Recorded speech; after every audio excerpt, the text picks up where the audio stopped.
Good evening, everybody. Welcome back to the Fantasy Endgame. Appreciate everybody being on here. And before we start, I have to say, give a shout out to our number one fan. At least I'm pretty sure she is. It's my mom. Happy almost birthday. Birthday's tomorrow, and then my sister as well. Her birthday just happened a week ago. So happy 50th. All right. Happy birthday, mom and sister.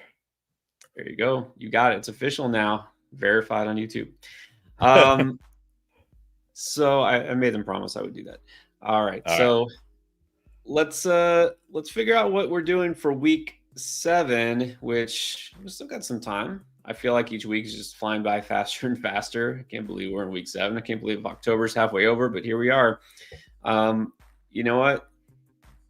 It is probably not too early to panic. If you only have 1 or 2 wins, I think it's safe to say you need to do something. But it doesn't mean you give up, right? You can worry, but don't give up. This is why you make trades. Trade deadline has not passed yet. You still make waiver wire pickups. Guarantee you. What would you say? You got to put a number on it, Chris. What percentage of teams that like wind up winning their leagues and have championships are all full of players that they drafted? Probably less than 5%. And we're talking probably in leagues that are super shallow where, you just drafted a bunch of studs. Yeah. Got lucky probably and happened to draft a bunch of just nothing but league winners. It doesn't happen every year, almost every league. At least a couple of your players. I've seen players, teams where like almost the entire roster, they either picked up on waiver or they traded for them or something. You don't draft a championship team, you build it, you make it throughout the season, which is why we do this every week. So we're going to help you with your waiver wire pickups, your trade advice, your start sit, and all that. That's why we're here. One thing that's not changing, we take this a week at a time, right? We can't think like week 10 and week 12. Like we take it 1 week at a time. And every week I'm continually surprised and annoyed that there are 2 Monday night games. Like I thought it was like, okay, we'll do it once, like early in the season, or maybe we'll do it a second time. Is this like every week? Honestly, I haven't looked ahead. Are we just going to have 2 Monday night games like from now on? I don't know about from now on, but we do it quite a bit. And I think we still have like 3 more London or 3 more overseas games. But like, I'm pretty sure this is what the NFL wants. They want an overseas game every weekend and probably 2 Monday night games. I don't think they didn't consult us before they made this schedule. Clearly, I don't think they did. I don't get it. All right, and like, more football, but I don't know. It's weird. So the 2 Monday night games last night, they happened, and yeah, how about the Commanders, that last second fumble? That's was that on Bill or was it on JD? No, that one was on JD. This is almost like, it's funny because remember last year they won on the Hail Mary, a game they shouldn't have won, and now this year they lost on the fumble, a game they shouldn't have lost. So I guess they're even. I guess it evens out, karma or something like that. It's surprising, Commanders after last year, everyone's like, this could be a Super Bowl team. This could be, they're 3-3. Somehow the Bears are 3-2. I don't feel like they're a winning team, but they are.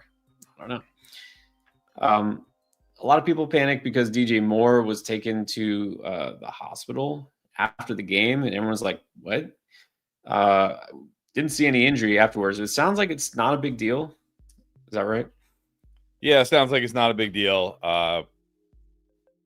They said groin, but I think maybe it was something else. If you're a male, which most of our viewership is, you might be able to guess. So I'm guessing he'll probably be fine this week. It doesn't sound like it's an issue. The issue is like, where has DJ Moore been this year? Where has he been? Where? That's a good question that we probably don't want the answer to. Yeah, whatever's going on here should not impact him on the football field. We did see Luther Burden a little bit more involved as well. So, and we saw DeAndre Swift actually look sort of good. So Do you think that this is what we're going to see kind of from now on, the post-buy adjustment? They're going to try to run the ball. They're going to spread the ball out more, or are we going to not take too much away from this one game? Well, you can't ever take too much away just from one game. And I saw because, we're following the games, but we're also at the same time we are actually filming the start-sit videos while the games are in progress. So we don't actually get to watch the Monday night games, at least not most of them. Apparently Romo Dunze should have had like a monster game last night. Missed him on some easy throws that would have been like huge touchdowns, and had like a long pass called back on a penalty or something. So you don't want to read too much into one game like this. I don't think the Bears' identity is going to be DeAndre Swift going forward. I just think, hey, it was working last night, and it's working. If it's working, why stop? That's exactly right. Sometimes things happen unexpectedly. Doesn't mean they're going to happen again. And if you think about it, if you're the Commanders or any team going into this game to try to slow the Bears' offense down, are you worried about DeAndre Swift first and foremost? Or are you worried about Romo Dunze in the passing game? So yeah, it's adjustments. It's a game of adjustments. That's exactly what it is.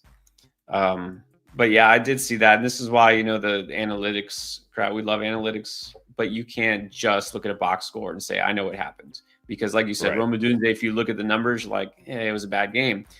But yeah, I did see that this morning. I saw the replay. It was a touchdown that they called back from, because I think it was OPI, and it was very, very ticky-tack. So he could have, should have had a touchdown. Yep. NFL officiating might be at an all-time low right now. That's saying something.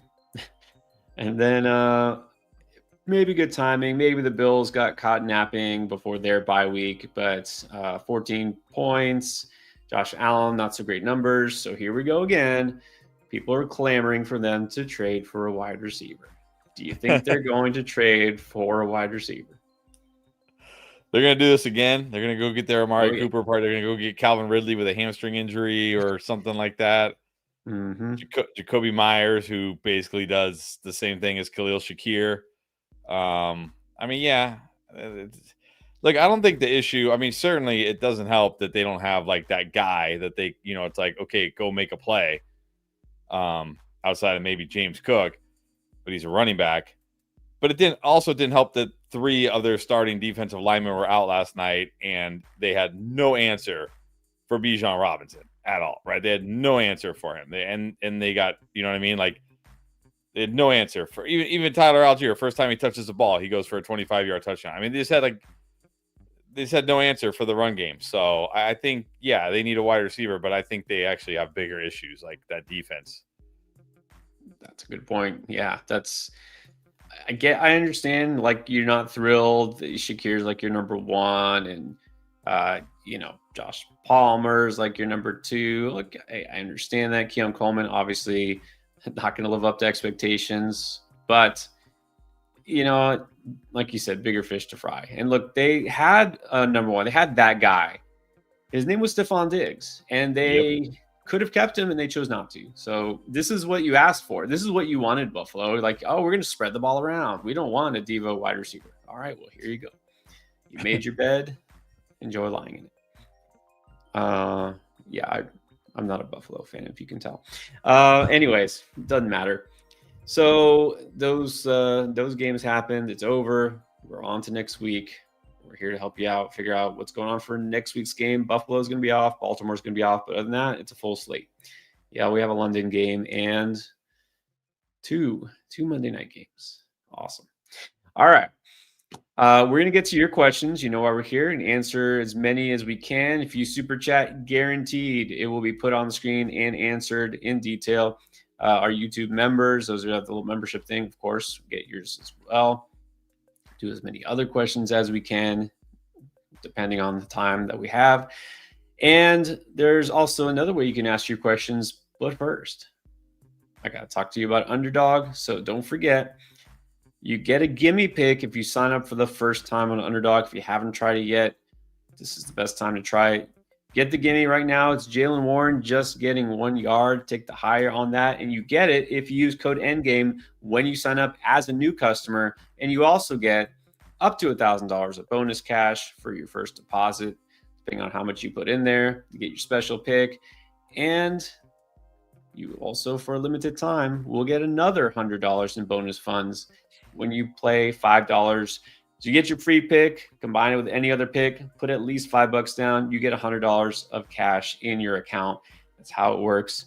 But make sure that when you're signing up, again, this is for new customers, use code Endgame to make sure you get all of that. And there it is. Not because I spent the time to look for it, but you did. Thank you, Chris. This makes my day, actually. Boostober. Everybody gets this.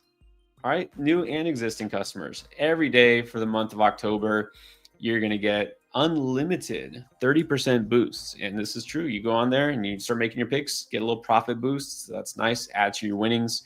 If you're trying Underdog for the first time, you're signing up. Again, you get all the free money in your bonus funds in your account and the profit boost. So there we go. I just want to leave that. Can we just leave that up for like the next 3 hours? Okay, that's okay. Speaking of the questions, don't forget, we have another app. It's called Draft Lane. It is our app way that you can connect with us at any time, not just in the live streams. So I'm going to show you what that looks like exactly. There it is. It's just an excuse for me to put that up again. And then here it is. So, and we got some questions. I've been slacking here. We need to catch up on these. Let's do one real quick. All right. Start sit questions. Ask a question. Which one are you thinking? Maybe like a waiver wire question because it's Tuesday? Yeah, I probably should do waiver wire question. It's Tuesday. This first one is probably the first one that was up there. All right. This is standard. Someone I should switch out for someone off the waiver wire. Vidal. Okay, well, if Vidal's out there, I think we want to pick him up. Yep. Well, let's see what the roster looks like real quick. So if you're on Yahoo or Sleeper, a lot of you already know this, we can see your roster because it syncs with Draft Lane. We've got JD, Debo, Nico, Mason, Genti, McBride, Scatterboo, Monty. Wow, a lot of good players in the bench. Man, who are we going to drop here? I mean, I guess you could drop Waller because you got McBride, but do you really want to? Well, this is a standard league, so I guess if there's a good running back, I mean, like for Vidal, I could do it. You got McBride, you don't really need Waller. I'm guessing this is not a deep league. Let's can't be a deep league. Nah. All right, so the waivers, and this is how it works too. Again, Yahoo Sleeper. If you're in those leagues, we can see your waiver wire. We got Tyjae Spears, Braylon Allen, Kendrick Miller. There's Vidal. I mean, you probably got to pick up Vidal, right? Yeah. Again, no guarantee he's, the guy all season. Hampton's coming back, and no guarantee he does it again this week. But at least you get him so somebody else doesn't. True. All right. So I'll also put the comment here. You're pretty deep on your bench, but grabbing another RB in standard is always a good idea. Don't need Waller with McBride. All right. And that's how we do it.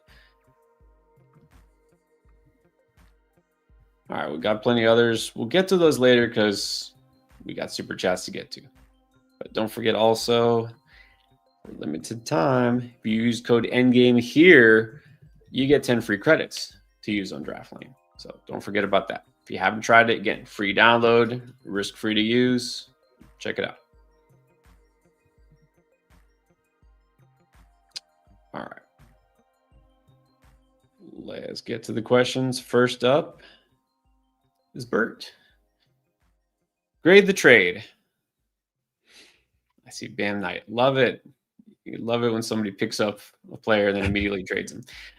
May, AJB, and Bam Knight for Javonte and Downs. I mean, you got I assume you're giving away the May AJB and Bam Knight side. I mean, this is a win, right? I mean, really, okay, you got Jaden Daniels, Drake Mays, whatever, right? Whatever. I mean, Bam Knight, Josh Downs. I probably still prefer Josh Downs, honestly, even to Bam Knight. This is basically AJB for Javonte, and I think at this point you have to just take Javonte. You got to take Javonte over AJB. Yeah, this basically is like, who do you prefer, AJB or Javonte? The other parts are kind of meaningless. Sure, and then you're saying you have Jason, Terry, QJ. I'm like not like crazy deep at receiver. Don't know who your running backs are. That's the thing. But if this helps your running back room, yeah, I think it's a B. I'll give it a B. All right, NTY. It's 4-2. Very nice. 10-team full PPR. Start 3. Dobbs, Trey Tucker, Kendrick Bourne, Sterling Shepard, Booty, Downs, Hollywood. I gotta start 3 of these guys.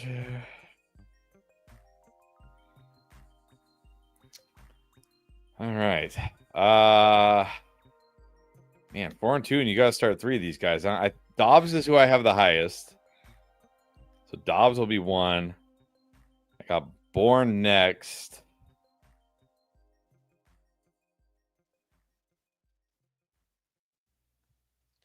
It's like take a floor with Downs. Or actually, I think I have Downs.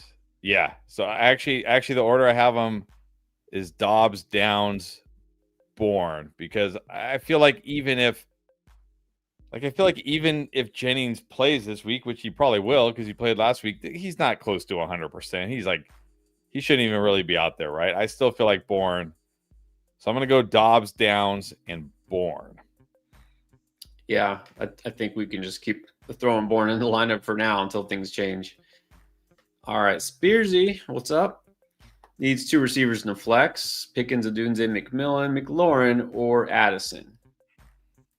All right, this one's easier. You got to start Pickens. You got to start Odunze. And then McMillan, Terry, it's going to be one of those guys, and it's just going to come down to does Terry play or not. Like, if Terry plays and he's good to go, like let's say he practices tomorrow, he practices Thursday, he practices Friday, he's not on the injury report, I'm firing him up. It's the Cowboys.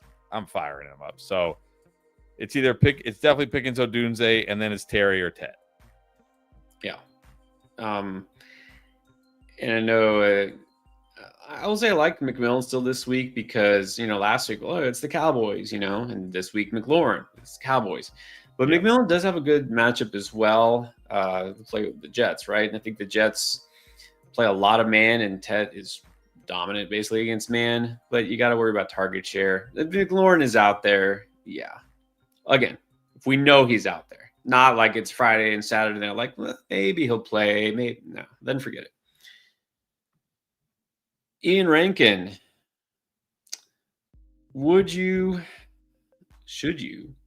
want to pick up a QB for week 8?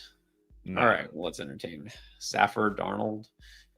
I'm probably going to say Darnold unless they play like the Broncos in Denver or something crazy like that. Okay, now this makes sense. I see why he's asking. He has Stafford and Darnold, and they're both on bye in week 8. So now he's like, what do I do? Well, I mean, you can drop one in week 8. You don't have to worry about it right now. I mean, if you want to drop one right now, to pick up somebody else, I'm fine with that. But, yeah, like, because here, like, what happens? Like, let's say you say, oh, like, QBX has a great matchup in week 8. I'm gonna go pick him up, and then QBX looks terrible this week, and now you're like, ooh, I don't know if I want to start QBX. You know what I mean? And then you got to go pick up a different QB anyways. Like I wouldn't worry about it. We're in week 7. We'll worry about week 8 unless somebody like really good is out there. Like unless some ridiculously good quarterback that shouldn't be out there is out there, then go pick it up. Yeah. No matter what. Again, it's I won't say pointless, but it's kind of tough to try to do this now because so many things change. I will say though, because of that week in week 8, there's 6 teams on bye. You have fewer choices. Just real quick, look in the matchups. Colts get the Titans. I don't know if Daniel Jones is available, but if so, he's probably top priority. And what's funny is Jackson Dart gets the Eagles again. I don't know. Might be a revenge game for the Eagles, not so much great for him. Yeah, I don't know if it's a revenge game after you thrashed them. Yeah. Anyways, Santiago wants to know, should you drop Walker to get Vidal?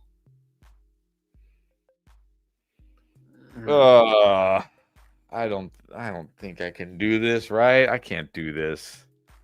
I know Walker's at the point, like, I understand, because Walker's at the point where, like, you can barely start Kenneth Walker, right? It's like, you're just hoping he rips off a 20, 30-yard touchdown, which he can do. But that's it. That's all you're banking on now. So I understand this, but long term, like, Hampton's coming back at some point.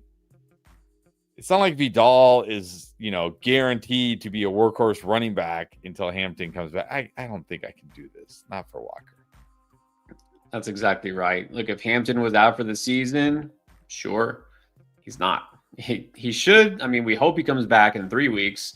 And even if not, again, long term, yeah, I wouldn't do it.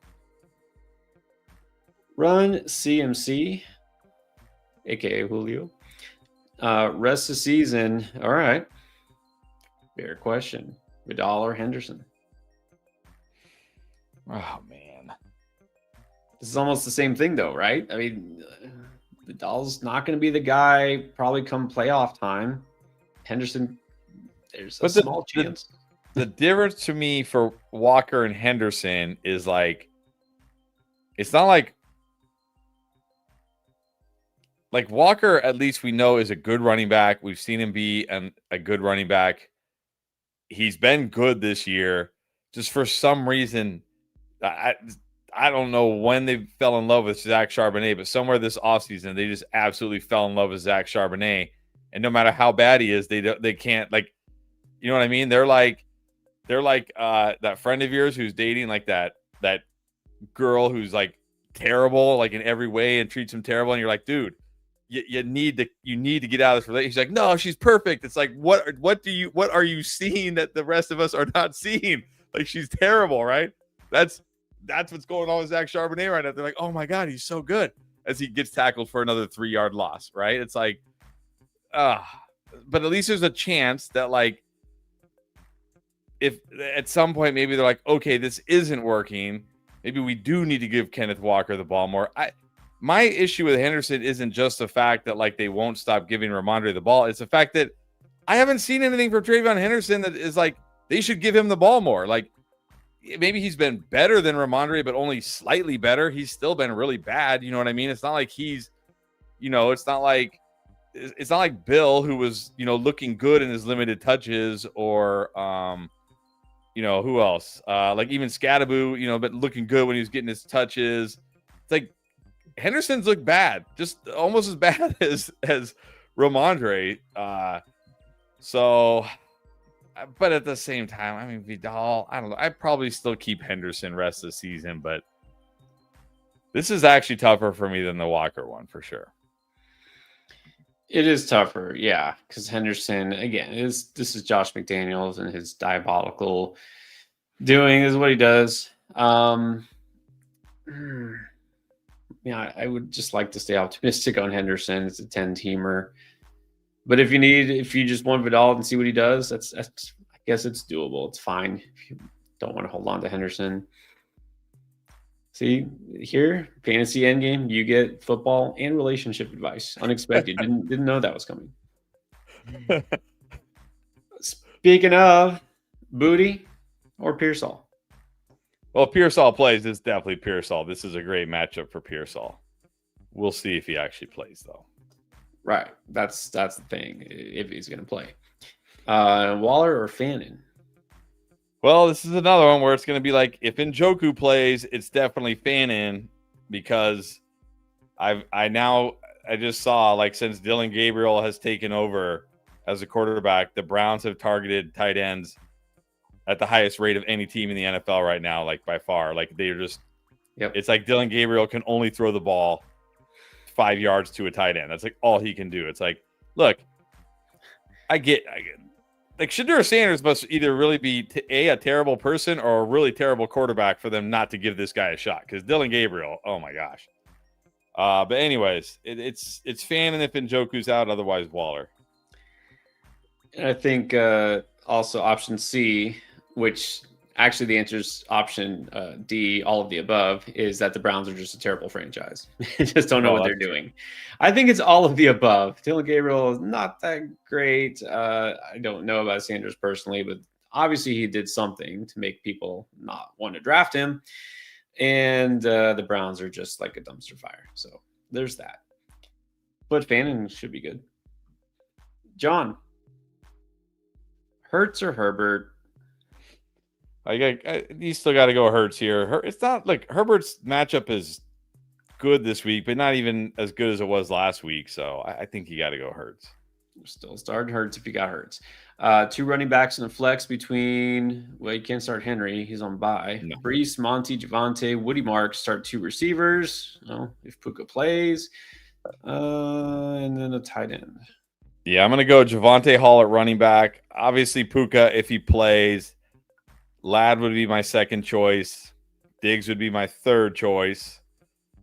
I'm guessing Puka doesn't play. Although, it wouldn't make any sense to play Puka this week, but it didn't make any sense to put Puka back in the game last week. So I guess we can't go off what makes sense.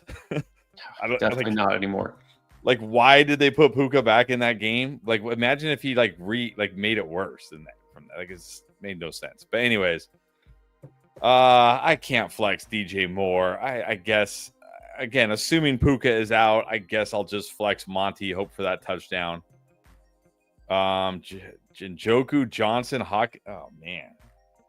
Njoku if he plays, otherwise Hawk. You really don't need 3 tight ends here. Johnson's very droppable. Just forget it. Week 1, week 2, didn't happen. Doesn't matter. Just drop Johnson. Okay. Alex Sanchez, the Derrick Henry owner, even after last week, still looking to sell. Needs a wide receiver. Would you give up any of these for the King? This is the time to flip Rico. I got to say, this is the time to flip Rico. Yeah, but, I'll say this, this is definitely a good time to flip Rico if you can. But, you got Jamar Chase and Mecca Ibuka. Okay, he's hurt right now. Nico Collins, Romo Dunze, T-Mac. If I can flip Ricky Pearsall for Derrick Henry, give me Derrick Henry. Give me Derrick. I'm doing that all day. You said he needs a wide receiver. If I can do Ricky Pearsall, I would honestly I would even do T-Mac for Derrick Henry. Yep. Think that's fair. Not those first 3, but yeah, if he only wants a receiver, if you can, Ricky Pearsall hasn't played lately, but he was good when he did. So try reverse order. I don't think I would give up. Actually, I take that back. Those first 4, I wouldn't trade Romo Dunze to get Derrick Henry. No. Would you? No way. Or Nico, or Chase, or Ibuka. Steven. Superflex. Mac Jones, Flacco, or Dylan Gabriel. We can't. It can't be Dylan Gabriel. The dude attempted 52 passes, had 221 yards and 0 touchdowns. That's you almost have to be trying.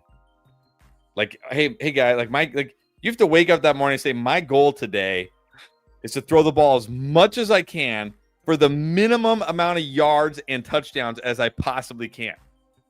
It's how do you that's almost impossible, right? To throw it that much and have those numbers. My goodness. And again, they're just fine rolling this guy out. What does that say about Shador? Who are the? I guess. I'll say Mac Jones if Brock Purdy's out. But the problem is Joe Flacco plays on Thursday. You might not know about Brock Purdy before then. That's true. So you might just have to roll with Flacco. It gets the Steelers at defense. Hasn't been great, so that's fine. Bless you. Snuck up on me. Yeah, it's just too risky here. You got Mac Jones, but you don't have Brock Purdy. Yeah, because who knows with the 49ers. All right, Bobby Brook, 3-3, perfectly fine. You're in it. Roster thoughts, trades potentially. Got Love, Jacobs, Javonte, Kamara, Dowdle. Well, I'll say the same thing. Try to flip Rico. pretty good at receiver. Yeah, especially with Evans hopefully coming back this week. But even still, I mean, T-Mac, Sutton, Pittman. You got Rice. I mean, this might be a good time. Like package Dowdle and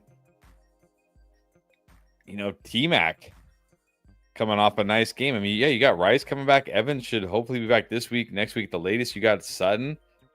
I mean, let's package those Panthers. Sell high on these Panthers. Not that I'm out on Tet, obviously, but let's go get, like, who do you have here? Like, I mean, what do you even really need though? I mean, I guess another. I mean, it wouldn't hurt to get another running back because that behind Jacobs and Javonte, it's like Kamara, Harvey. Yeah, might as well get another solid RB. Look, you can obviously buy low on the King. People are selling still. Yep. Buy King Henry. I know King. This sounds crazy, but you know that people will probably, some fantasy owners are willing to part with Saquon Barkley now. I mean, you could try. You could definitely try. I think like Kyron feels pretty fair. Bucky, because again, like you have Jacobs and Javonte, so you can wait another week or two for Bucky if you need to. Yeah, go try to package the Panthers and go get a high-end running back so you're set at that position too. But yeah, this team should be fine. More than fine. I mean, this team should actually be getting better right now, so. Oh yeah, no, it's a really good roster for a 12-teamer. Very good. Cody has the following injuries, not so good. Terry times 3, Benson, Edwin. Well, Evans hopefully on the way back. Do I drop any one of these guys? Well, I mean, look, I'm going to assume Purdy is not your starting QB. Well, can't be, but he says it's a keeper league. I don't know. Purdy doesn't feel like a guy. Are you really keeping Brock Purdy? Like, I cannot give up. I cannot let somebody else get Brock Purdy. Like, come on. You don't need to keep. You certainly don't need to keep Trey Benson. No. Even like Debo. Do you really need to keep Debo next year? Even like Godwin. Yeah, I wouldn't worry about that. These guys. I don't know how many players you keep, but I don't think these guys are must keep players. So I'm guessing Purdy is your bench QB. You can drop Purdy.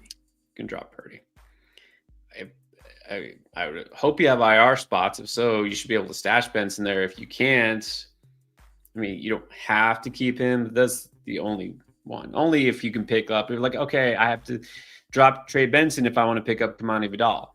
Fine, do it. But otherwise, just hold. KJ Sticks. How about Tet and Addison for Javonte and Travis Hunter? I might.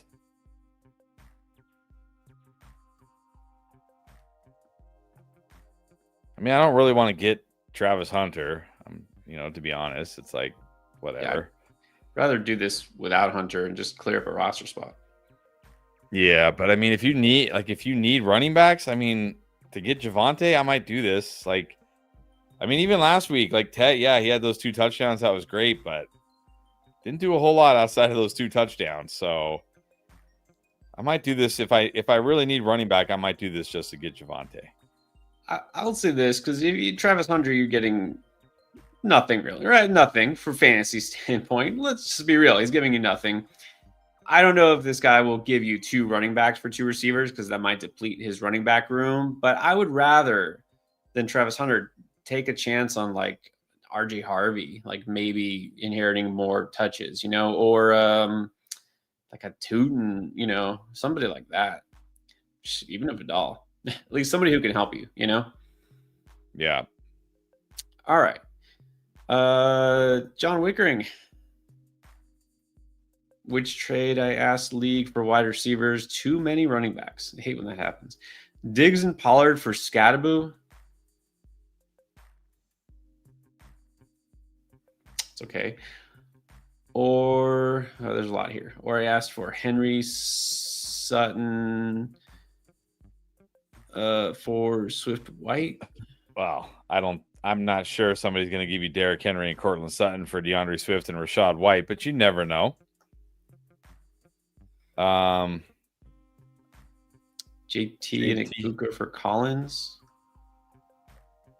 I mean, is somebody really doing? Nobody's doing that, right? Nobody's trading away JT and Ibuka for Nico Collins, right? Well, I hope he's not doing it. He says, I asked for receivers. I have too many running backs. So if you're trying to trade JT and Ibuka just to get Nico Collins, don't do that. Please no. Please don't do that. I think that first deal is fair if you're getting Diggs and Pollard. I know right now, right? Like right now, I'm probably the lowest person in the world on Scatterboo because everybody's so high on this guy. I went from the highest person on the I shouldn't say that in the world because he does have his mom probably. So I went from like the second highest person in the world on Scatterboo to now I'm the lowest because now everybody loves Scatterboo all of a sudden. He's like the greatest running back in the NFL. But let's be realistic here. He scored 3 touchdowns. Like he's not going to score 3 touchdowns in a game again probably ever. Now that I say that, he probably scores 4 this week. But I think I would take Diggs and Pollard for Scatterboo if I need wide receiver. I think that feels fair. Yeah, I think that's fair. And again, rereading this, I realize you're getting that side, giving up Scatterboo. I think that's fine to get. Actually, I just remember. No, I guess not. I was gonna say Brian Daboll, but no, he loves Jackson Dart, not Scatterboo. Never mind.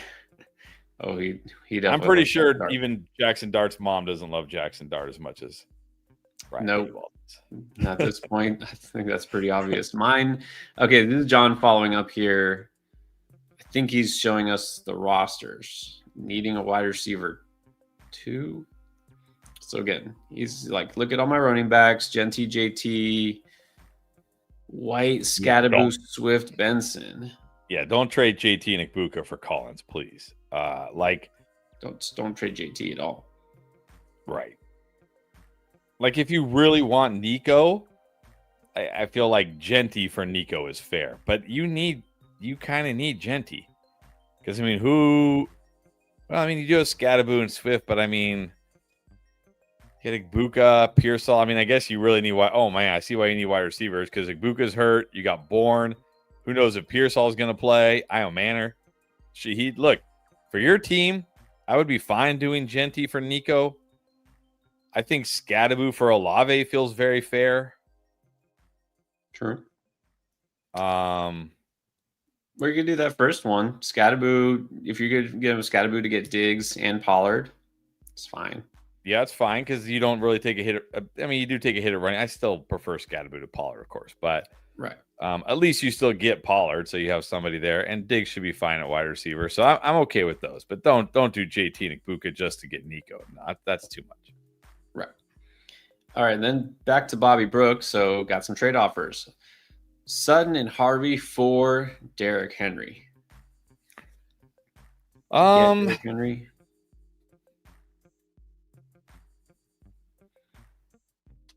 I mean, it feels probably closer than it should be, but I think you still got to prefer Henry. I mean, I guess if you were like really desperate at wide receiver, maybe Sutton for Henry is fair, but I mean, I still think I prefer Derrick Henry to Cortland Sutton. Yeah, like you don't need him because you already have 2 good running backs. I think this is fair to get Henry. I think this is good. And we keep saying it, and actually I saw today Mike Clay and a couple others put out like rest of season adjusted strength of schedule. At Baltimore, you don't realize how good a schedule they have the rest of the season. It is so much easier, and it's one of the easiest, especially for running backs. Like I'm buying King Henry everywhere I can. And another one, or Sutton Harvey for Barkley. Well, I mean, if somebody's going to give me Saquon Barkley for Sutton and Harvey, I'm taking that in a heartbeat. Yep. See, I said it. I had not seen this comment. I'm telling you, people are like, Saquon, he's dust. Well, it's funny. Yeah, I'll give you guys a little behind the scenes. So we were kind of talking about, like, texting back and forth today, talking about players like, hey, we got a lot of good options for like booms this week. But then Pierre was like, yeah, but I think Saquon and Chase are too obvious. I was like, are you sure about that? I think Chase is too obvious, but I don't know about Saquon. I don't think people are very high on Saquon. So here's the proof. We just think differently, I guess. You know what? Maybe I'm too optimistic. I just give a guy a benefit of the doubt. Like, MVP last year and one of the best running backs in football. But, I guess you want to panic, you panic. That's fine. No panic. From the Rico guy, another Rico Wico. That's right. Look, this is the time to celebrate. I'm telling you. Yeah. All right. Chuba who? Fair enough. Is Chuba going to play even this week? Well, that's the thing. We don't even know. But, I mean, okay, look, I said after the first game, I was like, all right, hold on. Like, okay, they're not just going to, give Rico the reins because he had one nice game. But after the second game, yeah, I think Rico has earned touches. I mean, is he going to be like a workhorse when Chuba comes back? Probably not. Is it going to be 50-50? Maybe. Is it going to be slightly in favor of Rico? Maybe. Is it going to be slightly in favor of Chuba? Maybe. Who knows? But it's going to be more of a split than we want when Chuba comes back for sure. But you know what's crazy about this? It's like, how has Rico just been chilling on the bench all year? Right. He had this in him the whole time. What the heck?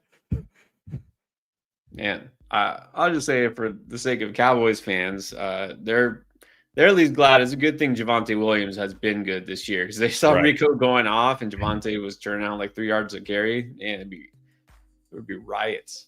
Yes, absolutely. All right, but congrats to Rico guy. Been a fan since day one. He's definitely a day one. Yep. Michael Cazares, 10-teamer. Caleb London, Chase, Kyron H.N., Mason Taylor. Very nice. Rice Judkins. Here's the bench. Any changes? Bill on the bench. Dowdle on the bench. You got London, Chase not benching them. Kyron H.N. not benching them. Mason Taylor right. Nah, you're good. Wow. Yeah. Nice team. And this is a team you don't even need Rico Dowdle. I would flip him to get a upgraded receiver if possible because Godwin is out. Myers is doing nothing. Yeah, I think you might prefer a better receiver there. Any of those guys worth picking up? I don't think so. No. Not for your team. Yeah, you don't need them. Daniel Hart. Good evening. Would you trade Igbuka and Rachaad White for AJB and Brees? I have a feeling the Hall's going to end up in LA. Oh, I don't know about that. Yeah, it doesn't really make sense. I mean, certainly not to the Rams because they got Kyron. I mean, but the Chargers, like, unless they think Hampton's season is done.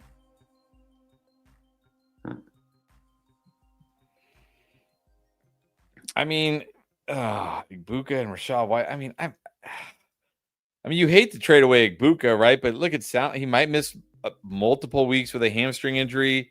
Yeah, Evans coming back now.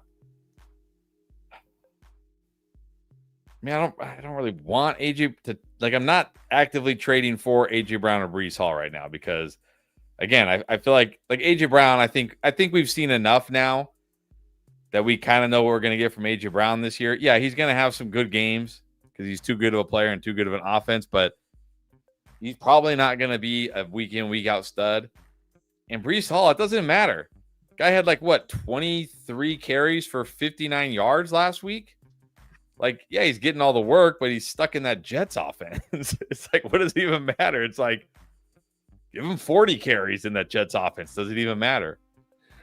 But I mean, you're really only giving up Igbuka here because, okay, let's say Rachaad White probably going to get. Definitely going to start again this week. Maybe next week, maybe not. So you're really trading Igbuka for AJ Brown and Hall. This is tough because I just don't want to give up Igbuka, but I feel like this is a very good return for Igbuka. I don't know. I think you got to. I think you got to take the AJB Breece side here. Yeah, I'll take that side because this feels like you're buying low on Breece and AJB. Maybe they're not significantly, but maybe it's not the season for AJB, but he's not going to give you nothing, right? He's not going to do nothing. And I think it's worth a shot at Brees Hall because at the very least, he's getting all the run there.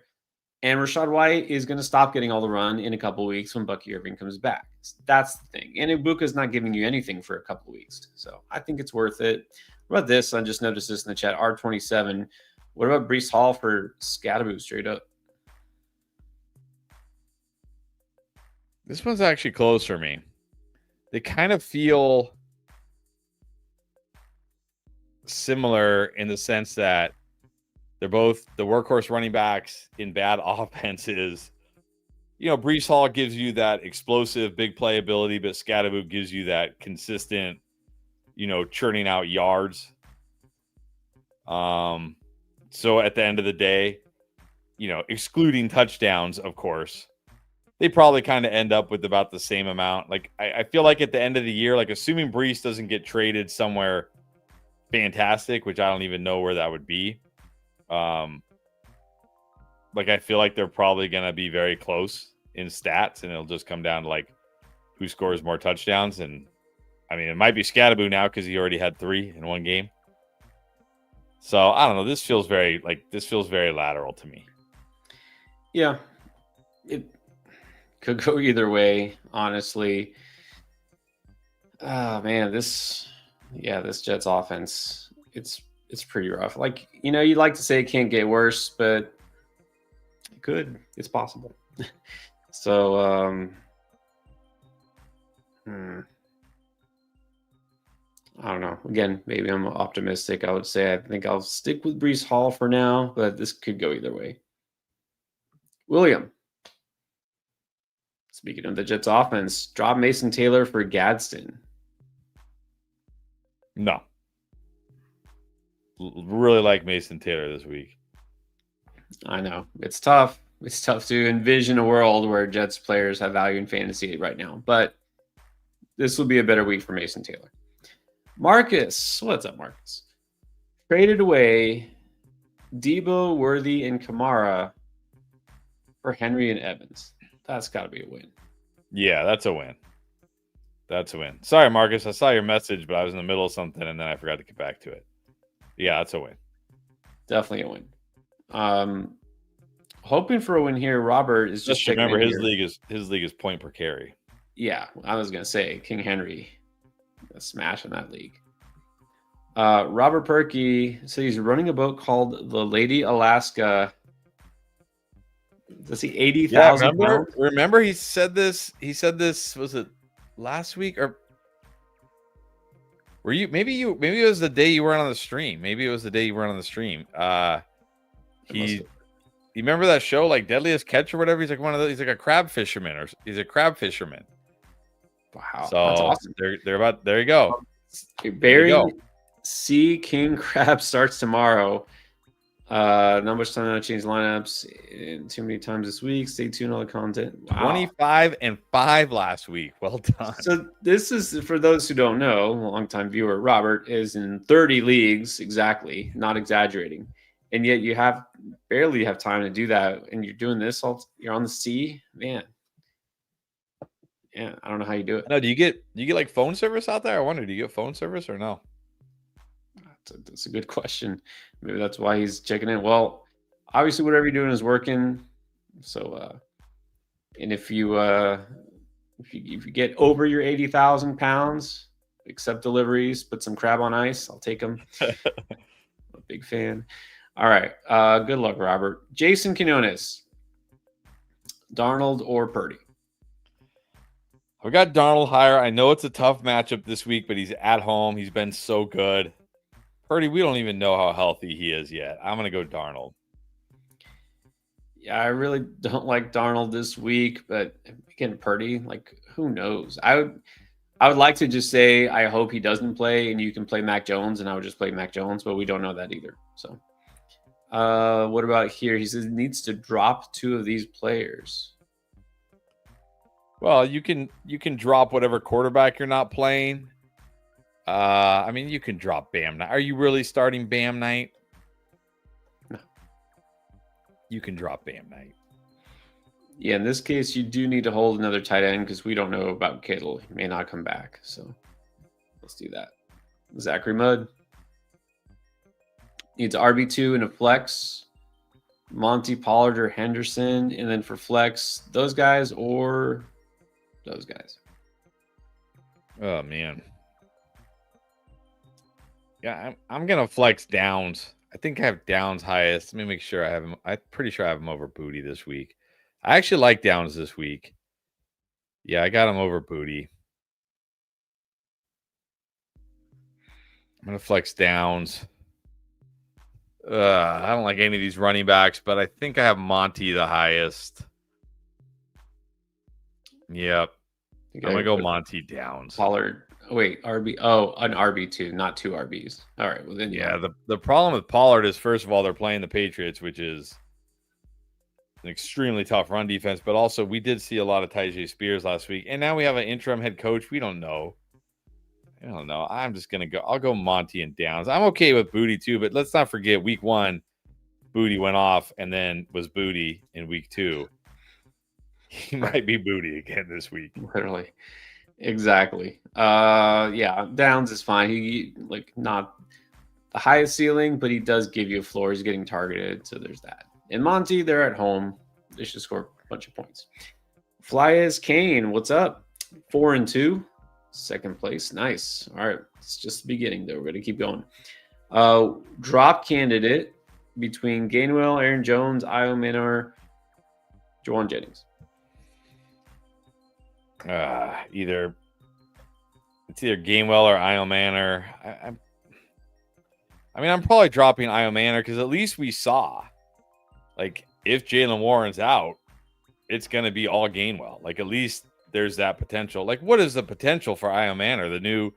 Who is even the interim head coach? I saw and I forget. Is the new interim head coach going to come in and be like, dude, this guy's got to be. This is who we're running the offense through. I mean, maybe, probably not. It's Mike McCoy, who used to be the coach for the Chargers and didn't do great. Yeah, Mike McCoy. That's right. Yeah, I'm dropping Io Manor. Yeah, I think that's fine. At least it's a 10-teamer. I mean, no one's gonna snatch those guys up. All right, Kyle. Stash. So I guess we're not starting, but Waller or Fannin. Maybe this is switched. If Njoku's out, is it Fannin now? Well, if Njoku was out for the season, maybe. But how many? I think it's still got to be Waller here. Waller. Okay, he didn't have a big game last week. He scored, but he's out there running a ton of routes. I think he's going to be fine in this offense long term. So, if Njoku was out for the season, I probably would say Fannin because Dylan Gabriel can only throw the ball 5 yards. Well, the other thing too is, it is possible at some point Shedeur Sanders does play. He's tired of Dylan Gabriel. Dylan Gabriel could get hurt. So if Dylan Gabriel is in there, yeah, it's great for the tight ends. But if Dylan Gabriel isn't, then that boost would go away. So yeah, this week, I think I like Fannin better. But you're talking about stash long term. It's probably Waller. All right, our boy Python is back. Thank you for the reminder. Forgot to remind everyone, if you're watching, if you haven't hit the like button, go ahead and do it now. And then if you haven't subscribed yet, for some reason have neglected to do that, go ahead and subscribe. Everyone counts. Everyone helps. So we appreciate that. All right. You know what time it is. It's 3QB time. He's also saying, let's get weird this week. 3 top fantasy RBs, but you can't pick Bijan or CMC. All right. Well, I can't pick CMC. We're just going fantasy? Fantasy points, not yards or any, just top 3.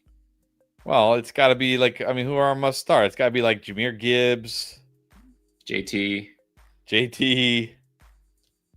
Achane.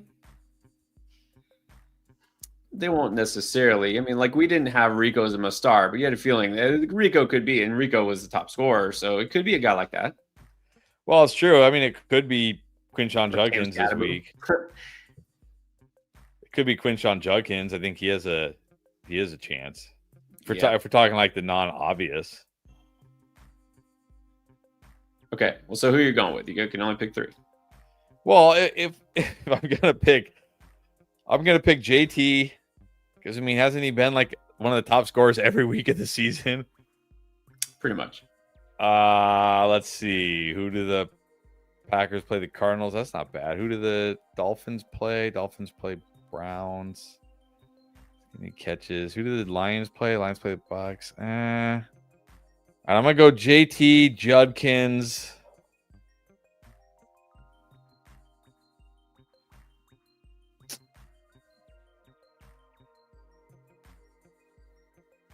Who the Cowboys play again? Commanders. Maybe Javante. No, I'm gonna go JT Gibbs Quinshawn. I'll go. I'm not going to get too crazy or anything. I'm going to go Jacobs, Gibbs, and Saquon Barkley. That's a good pick. I should have done Saquon. Right, Scratch Gibbs. Give me Saquon. All right. There it goes. Now, I think we're still doing the 3 quarterbacks. So just passing yards, 3 quarterbacks. All right, just passing yards, right? I don't think we did very well last week because I know said like Stafford was one. I don't think that should. Well, I think I did say Mahomes. He had to be up here there. I think I'm gonna say Mahomes again. I'm gonna say Mahomes, Baker, Goff. Yeah, definitely gonna go Goff too. I'm gonna go Goff. I'm gonna go Dak, and Mahomes feels too obvious. Let's go Mahomes. All right, there it is. I think last week, anything Stafford related last week shouldn't count because of the Puka injury. It's like null, right? Voided. True. People like anytime I go on Twitter, I type in somebody's name about injury, all I see are like void the bet. You void the bet. Yeah. You know, it's rigged. Oh, yeah, the Vegas called in to have him get hurt. You know, it's like all I see. It's like, what is this? They knew that I put money on the 49.5 receiving yards, and that's why they made sure he got injured. Exactly, because of your $5 bet. All right. Thank you, Python. As always, Senor Rojo. Would you drop Keon Coleman for Tez Johnson? Yes. Sure. Do it. I mean, but next week you're probably going to be dropping Tez Johnson for somebody else. Yes, you are. But for me, addition by subtraction, get Keon Coleman off my roster. Not that he's on any of my rosters. We got my JJ here. Daniels, Kyron Warren, Amon-Ra Worthy, flexing Ted and Ferg, benching Bowers. Golden, Marks Pittman. It's a 10-teamer. Any changes? So this is the league with no tight end, and he's got Fergs and Bowers. Kyron Warren. We don't have a better, I guess. Wow.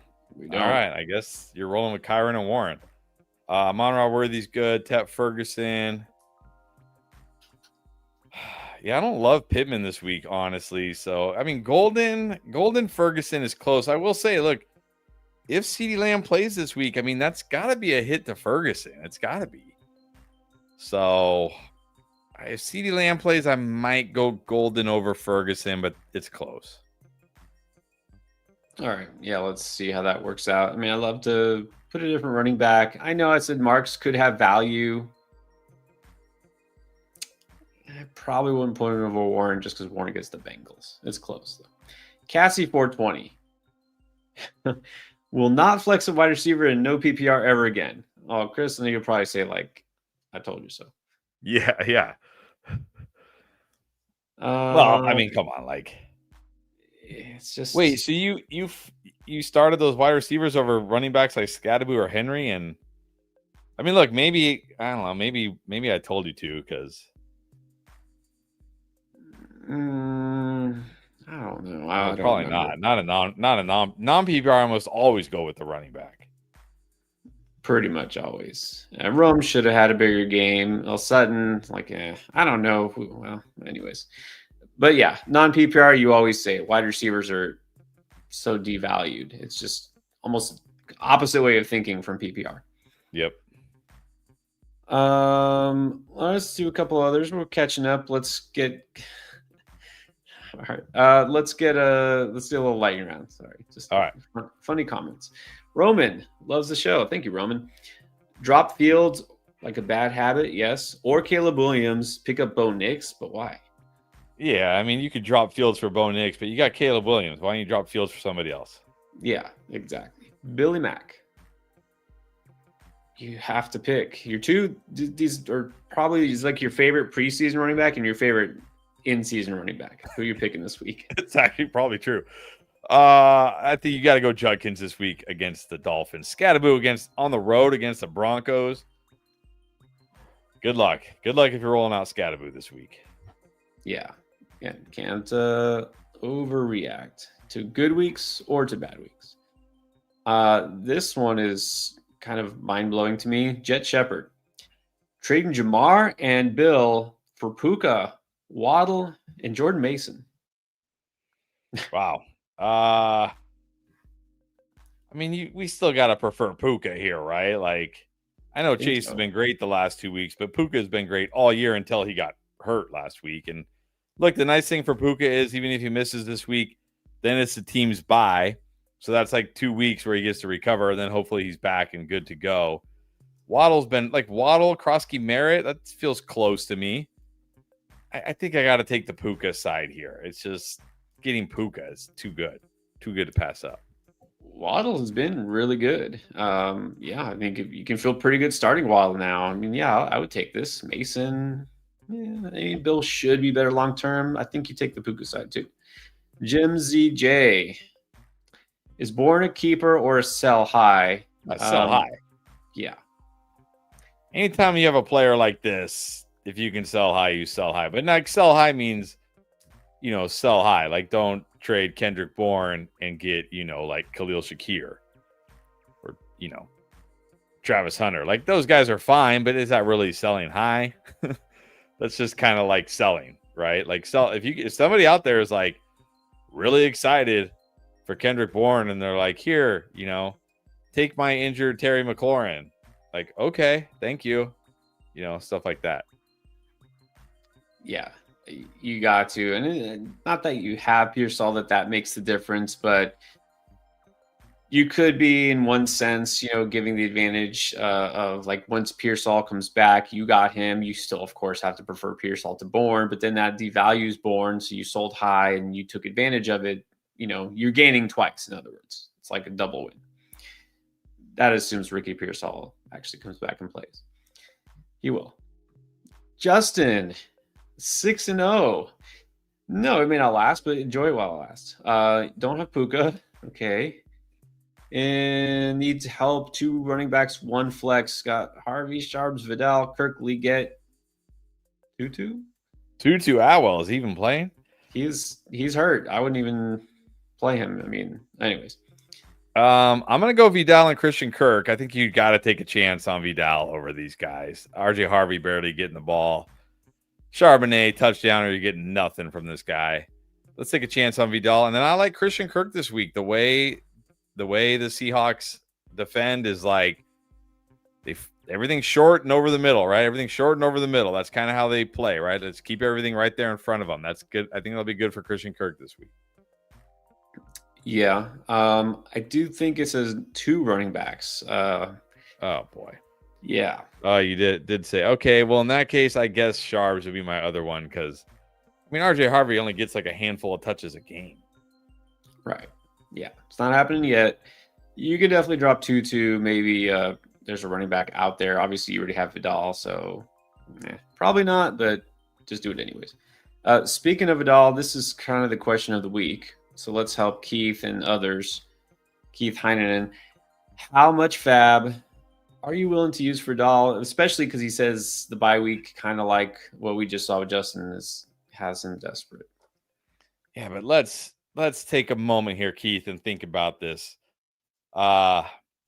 a few weeks ago, everybody was like, dump all your fab on Trey Benson. Then the next week, they were like, dump all your fab on Woody Marks, which I don't understand. If you already dumped all your fab on Trey Benson, how can you dump it all on Woody Marks? But whatever. Then the next week, dump it all on Michael Carter, right? Or whatever. Michael Carter, dump it all on Michael Carter, or whoever it was. Now it's dump it all on Kimani Vidal. Let's chill out a little bit here and like think like realistically here. Like, even if Vidal is the guy until Hampton comes back, he's only the guy until Hampton comes back. And that even assumes he's still the guy. Let's not forget they played the Dolphins last week. So, look, if you really need Vidal, I could maybe go like 30 to 40% of my fab, depending on how aggressive your league is. But even that feels very, very high. Like, that feels like the absolute upper end of what I would want to spend on Vidal. Like, if I had to win this week and I really needed a running back, okay, I can go that high. But again, you don't want to, this is like 4 weeks in a row where it's like, dump all your fab in this running back. He's the workhorse now. And you just blew your money, basically. Exactly.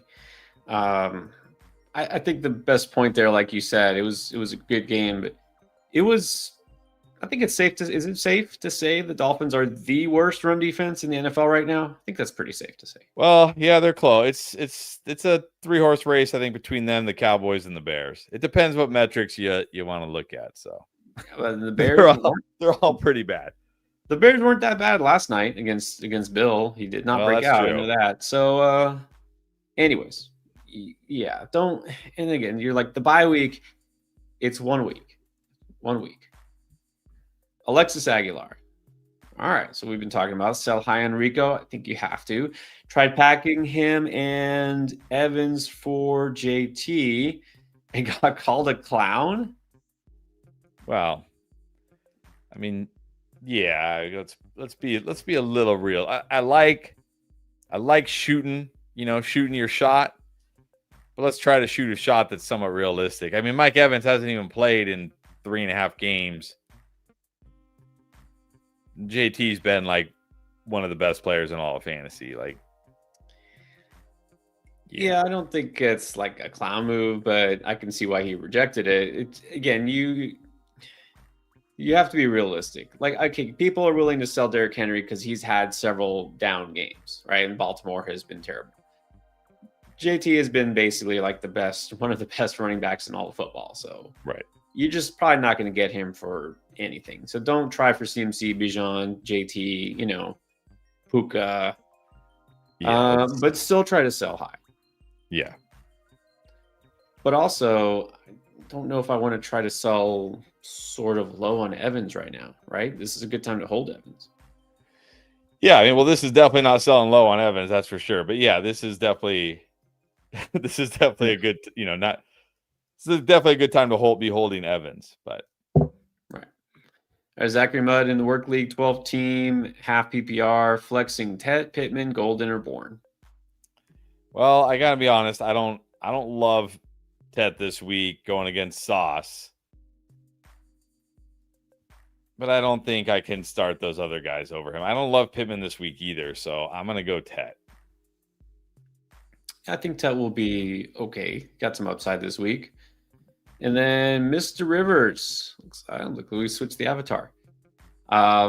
Puka's out. Probably. Flowers is out.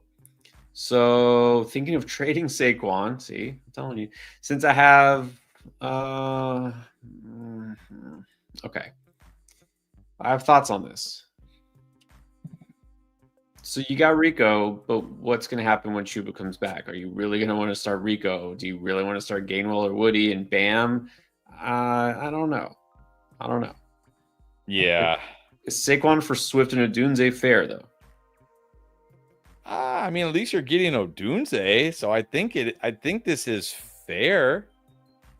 But then again, I think the question goes back to like, okay, so sure, this week you feel good because you got Swift and Odunze, but what about down the stretch? or like when Puka's back healthy, and now you're rolling out, Swift and Scadaboo are your only running backs you can start every week. You're not feeling so good anymore. So I still don't think I want to do this. It's 1 week. Like, unless you like absolutely have to win this week, like you're 1-5 or something, right? You're like you have to win this week. If you lose this week, it doesn't matter what the rest of the season looks like because you're probably not going to make the playoffs. Then maybe you have to take a chance here. But other than that, no, it's okay. It's okay. Like, if you're 4-2, it's okay to lose this week. Not saying we want to lose this week, but it's okay if you do. You'll be fine.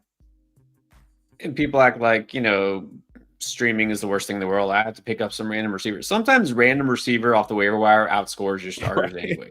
It's true. So, yeah, I feel better about Swift after yesterday, obviously, but I'd rather have Saquon. And Mr. Rivers, and there's some others here who have the same issue. Dropped Vidal to grab Bam when they heard the news on Sunday. And probably prefer Vidal at this point, but still don't get too sad. I don't know about Vidal. Barter Mania, hey, what's up? I was going to say, it's been a while, hasn't it? Yeah, what's up? Lurking and winning. All right. Nice. Works. So answer a random new sub question. All right, here we go. It's paying it forward. Barter loves to do this. So appreciate you as always, and you're winning. So it's paying off. All right, so let's see who. Well, we don't. This doesn't show us who's subscribed, does it? I don't think. I don't think so. All right. Well, easy solution to that. I just thought of this. What if everybody who's watching subscribes? If you haven't subscribed yet, right now, just hit that button. That way, there's the non-zero chance that the question we answer will be from a subscriber. True. Let's do one though. It's gonna be a good one. All right, this is Barter's quest. This is Barter's super chat. So let's make a good one. This is a good one. I like this. Jose Rodriguez, Tet or Tez Johnson? Nah, give me Tet. What Tez Johnson had 1 catch. It just happened to be a long touchdown. Like, give me Tet. Give me Tet. All right, I just wanted to put that one up. Hollow cards. How about this? The Sun God and Lad, Jefferson and Tyler Warren. Ooh, I think I got to take the St. Brown Lad side. I mean, St. Brown Jefferson, is there really a huge difference here? No. I mean, Lad, Tyler Warren. I mean, I guess this is pretty fair because Tyler Warren's been good, but I think I still got to prefer Lad unless you just really maybe like you picked up Juwan Johnson after week 1 and now you're staring at like, Dalton Schultz on the waiver wire or something like that. Like you don't have any tight end options. Then I could go with Jefferson Warren. I think this is fair actually though. Yeah, it does seem fair. Again, based on need. Also appreciate Hollow Cards. Got the MLB logo there. Very nice. All right, how about a couple here? David Waters, taking your word for it. He says he subbed. All right, David. Lost. Well, he's lost a lot. Traded Javonte and Olave for Josh Allen, Pollard, and Judy.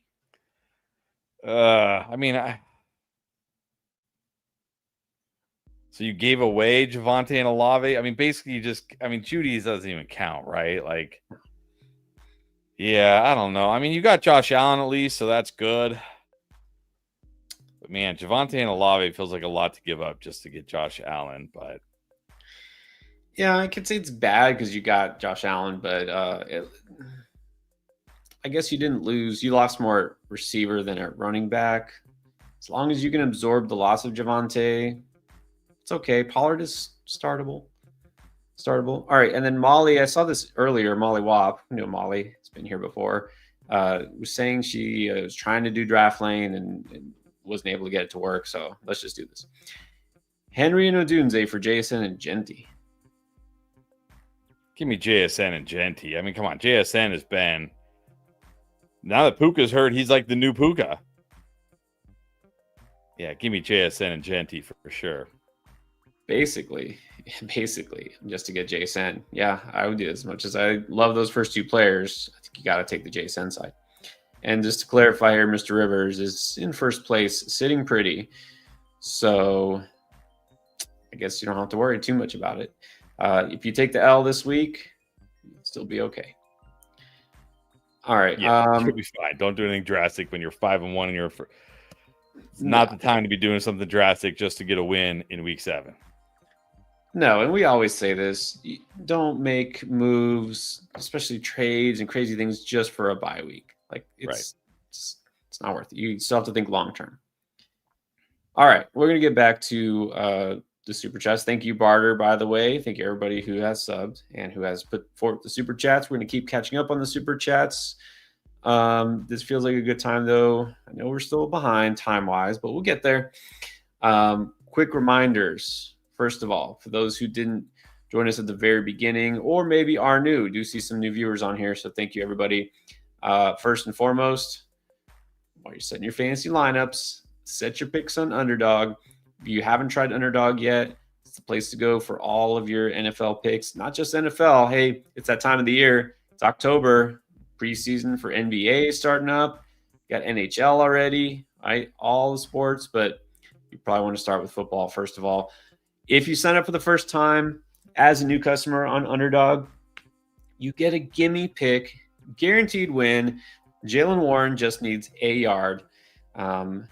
And then you win that pick. You also get up to $1,000 of bonus cash when you first deposit using code NGAME when you check out on Underdog. And as soon as you play $5 towards those picks, anything at all, you get $100 extra in bonus funds. So try Underdog if you haven't yet. Just make sure you use code NGAME when you check out. Also, same thing applies to Boosttober. For everybody, not just new customers, but everybody gets unlimited 30% boosts throughout the month of October. It is the best, the most magical time of the year. It's Boosttober.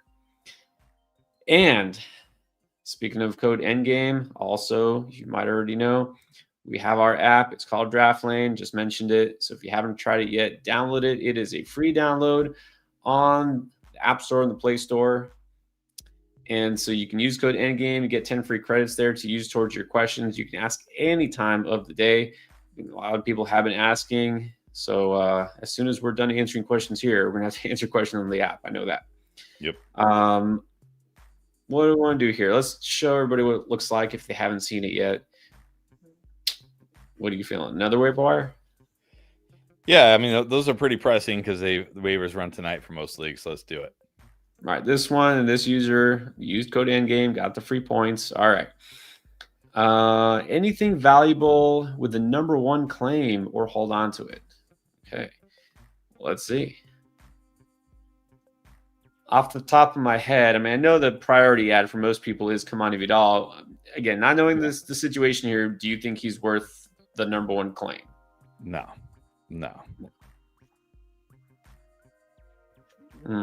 I don't even see that he's on there. Yeah, I don't even see him.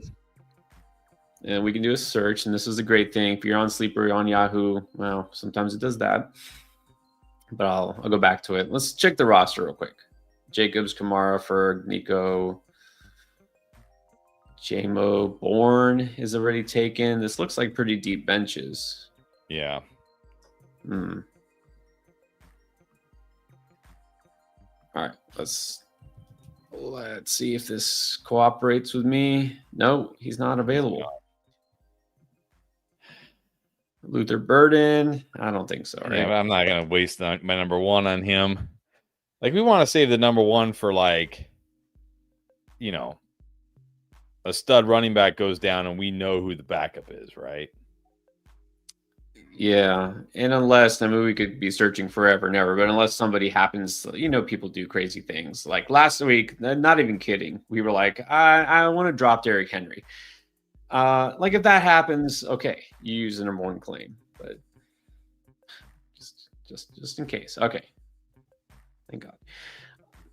All right, so I'm gonna say it doesn't look like anyone worth the number one claim out there Just save it for now. All right. Well, plenty of questions, but let's get back to the super chats because we don't want to keep everyone waiting too long. All right, Boogie.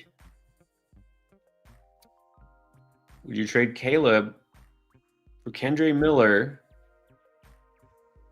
and trade Henderson for Hampton? Well, I think I would definitely trade Henderson for Hampton. At least we know when Hampton comes back, he's stepping into the lead role. Caleb for Kendre, sure. You got Dak. You don't need Caleb. The only advantage Caleb has over Dak is that Caleb's had his bye. But yeah, you're fine. Go ahead, take Kendre Miller here. Sure. Scared of the injury. But at least you know what he looks like when he's healthy. Yeah, I mean, it's risky, but it's worth it. Mr. Rivers now. Is Saquon for Debo and Evans fair? It's definitely more fair, but again, we got to think long-term here. Your running backs are going to be decimated. You're going to potentially be staring at, well, what was it? Like, Scadaboo and Jalen Warren as your starting running backs? Yeah. It's not totally unfair, but it's not ideal. Just rather keep Saquon. Yeah, it's not always about fairness and like value. Sometimes it's about your team and if it helps your team or not, and that does not help your team. Exactly. Kiyozoku Oni, who do you feel is most likely to take on a lead role?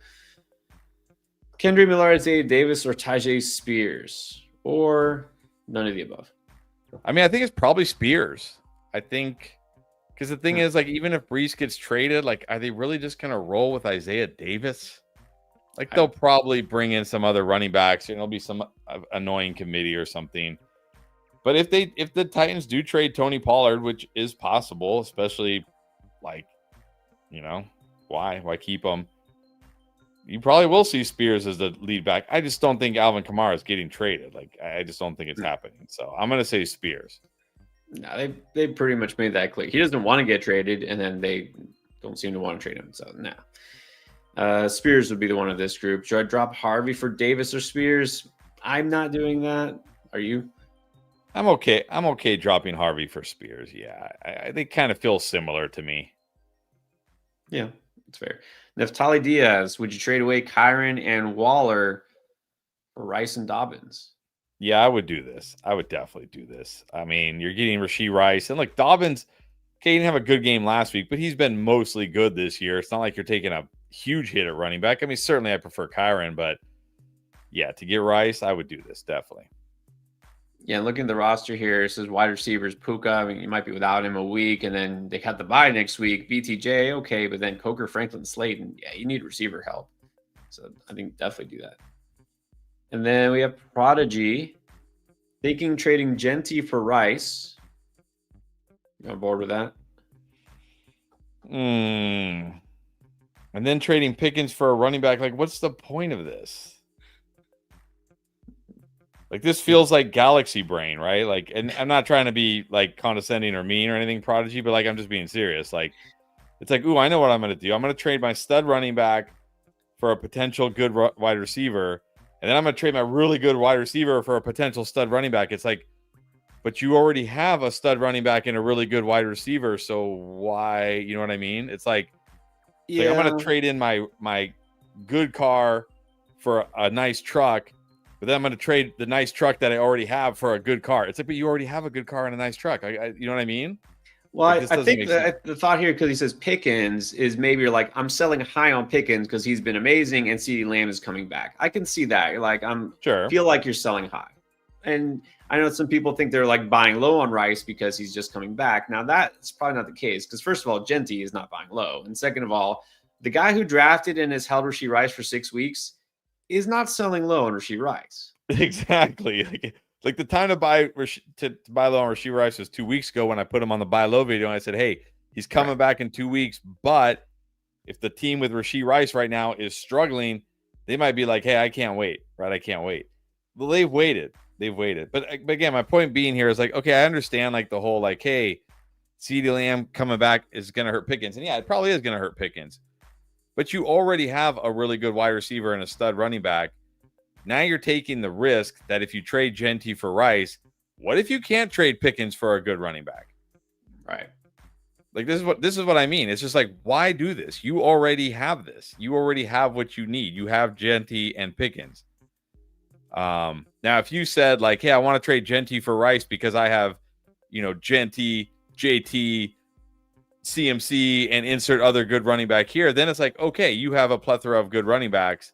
Go ahead and get Rice. But to do this, to be like, I'm going to trade away my really good running back and then try to trade away my wide receiver for another good running back to replace the good running back I already have, it's like, just keep the good running back. Yeah, and the only thing I'll add to that is, are you really, if you trade Pickens, right? Okay, fine, sell high Pickens. Are you really getting back a running back who's better than Gentry? Probably not. Probably not. And if you're going to do that, like you said, might as well just like swap Pickens for Rice straight up. But then again, that's like, what's the point? All right, Sammy. This week, got Nick's Darnold or Dimes? I think I have Nick's the highest. Yeah, Nick's Darnold Dimes are like back to back for me. So yeah, I like Nick's this week at home, back at home. Dimes might actually be the safest pick here. Honestly, yeah, I definitely have him higher than Nick's. I'm lower on Nick's than you, and I'm higher on Jones than you. So I'm going Daniel Jones. Yeah, Jones is fine. Like I said, he's probably the safer pick here because, like, Nick's could kill you. Darnold, even though he's at home, it is a tough matchup. He could kill you. Dimes probably your safest bet. Yeah, I think so. And then we got. All right. Well, this. Oh, that's the same question. And I know we looked at this roster. I don't remember if we answered who to drop. This is my JJ. This looks like a different team, though. I don't remember like Swift and Carter. I don't remember QJ, CeeDee Lamb. I don't remember all these players. Oh, okay. Or maybe it's a different team. QB to be determined. I guess these are the choices. Stroud, Purdy, Rodgers, Gabriel. I've got Darnold the highest out of this list. I'm going to go Darnold at QB. JJ McCarthy, nah. Two running backs. I think you got to go Rico and Swift. I think even if Chuba plays, I got to take a chance on Rico. Let me see. Let me see Chuba like make him irrelevant. Two wide receivers. It's got to be CeeDee Lamb and Evans if they play. I'll just. Oh, we need a flex. Man, you have a lot of like if they play guys. Mm-hmm. Bowers if he plays, otherwise Kraft. Although Waddler's not bad, but I like Kraft more. Kraft's got a good matchup. I'm gonna rank the wide receivers: Lamb, Evans, QJ, Diggs. I'm definitely flexing one of them. So I guess that settles that. You're going to play Rico Swift, 3 of CeeDee Lamb, Evans, QJ, Diggs, depending on who plays, and then Bowers or Kraft. With Darnold. Darnold would be my QB. And then who to drop for QB? Probably Carter. Yeah, you can drop Michael Carter. All right, there you go. Manny Sims. How's this lineup looking? Herbert, Amon-Ra, Jettis, Monty, Swift, Pitts, flexing, Michael Carter, T. Higgins. I think I'm going to put Trey Tucker in over Michael Carter. I'll take a chance. I mean, he hasn't been fantastic, but look, he just looks like the number one wide receiver there for some reason. So Michael Carter, I mean, it's like he either scores or you're going to get like nothing. Basically. Yeah, that's pretty much it here. Trick question. It's Juice. Which Saints tight end do you like? Rest of season, Taysom Hill or Juwan Johnson? There's only one right answer. I think it's got to be Taysom Hill, though, honestly. At least he gets like the random goal line carry and stuff. What does Juwan Johnson get? Like 2 targets? That was the correct answer. Nailed it. It was Taysom Hill all the way. Super Dave Arcelay, what's up, Dave? Rank these. I have fourth priority. Austin Kirk, Slayton, Tez, Cameron Johnson, Jordan Whittington, Michael Wilson, Booty, Zay Jones. Hey, yo. I'm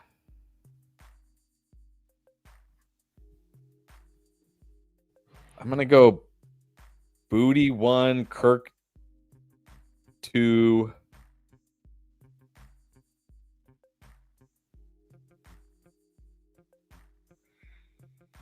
I guess. But I mean, again, Tez, like, he really wasn't that involved. He scored that touchdown, but that's like all he did. Cameron Johnson was more involved. It doesn't mean I want to run out to pick him up, though. You know, it's like, I don't know. I'd probably go Calvin Austin 3, honestly. Like, I think people forget, like, before the injury, Calvin Austin essentially had the same number of targets as DK Metcalf.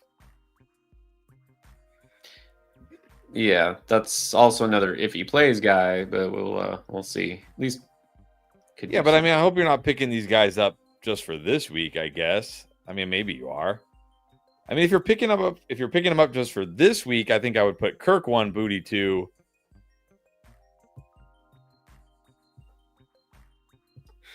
Johnson, maybe Zay Jones 3, and hope Harrison's out and Jacoby Brissett starts again.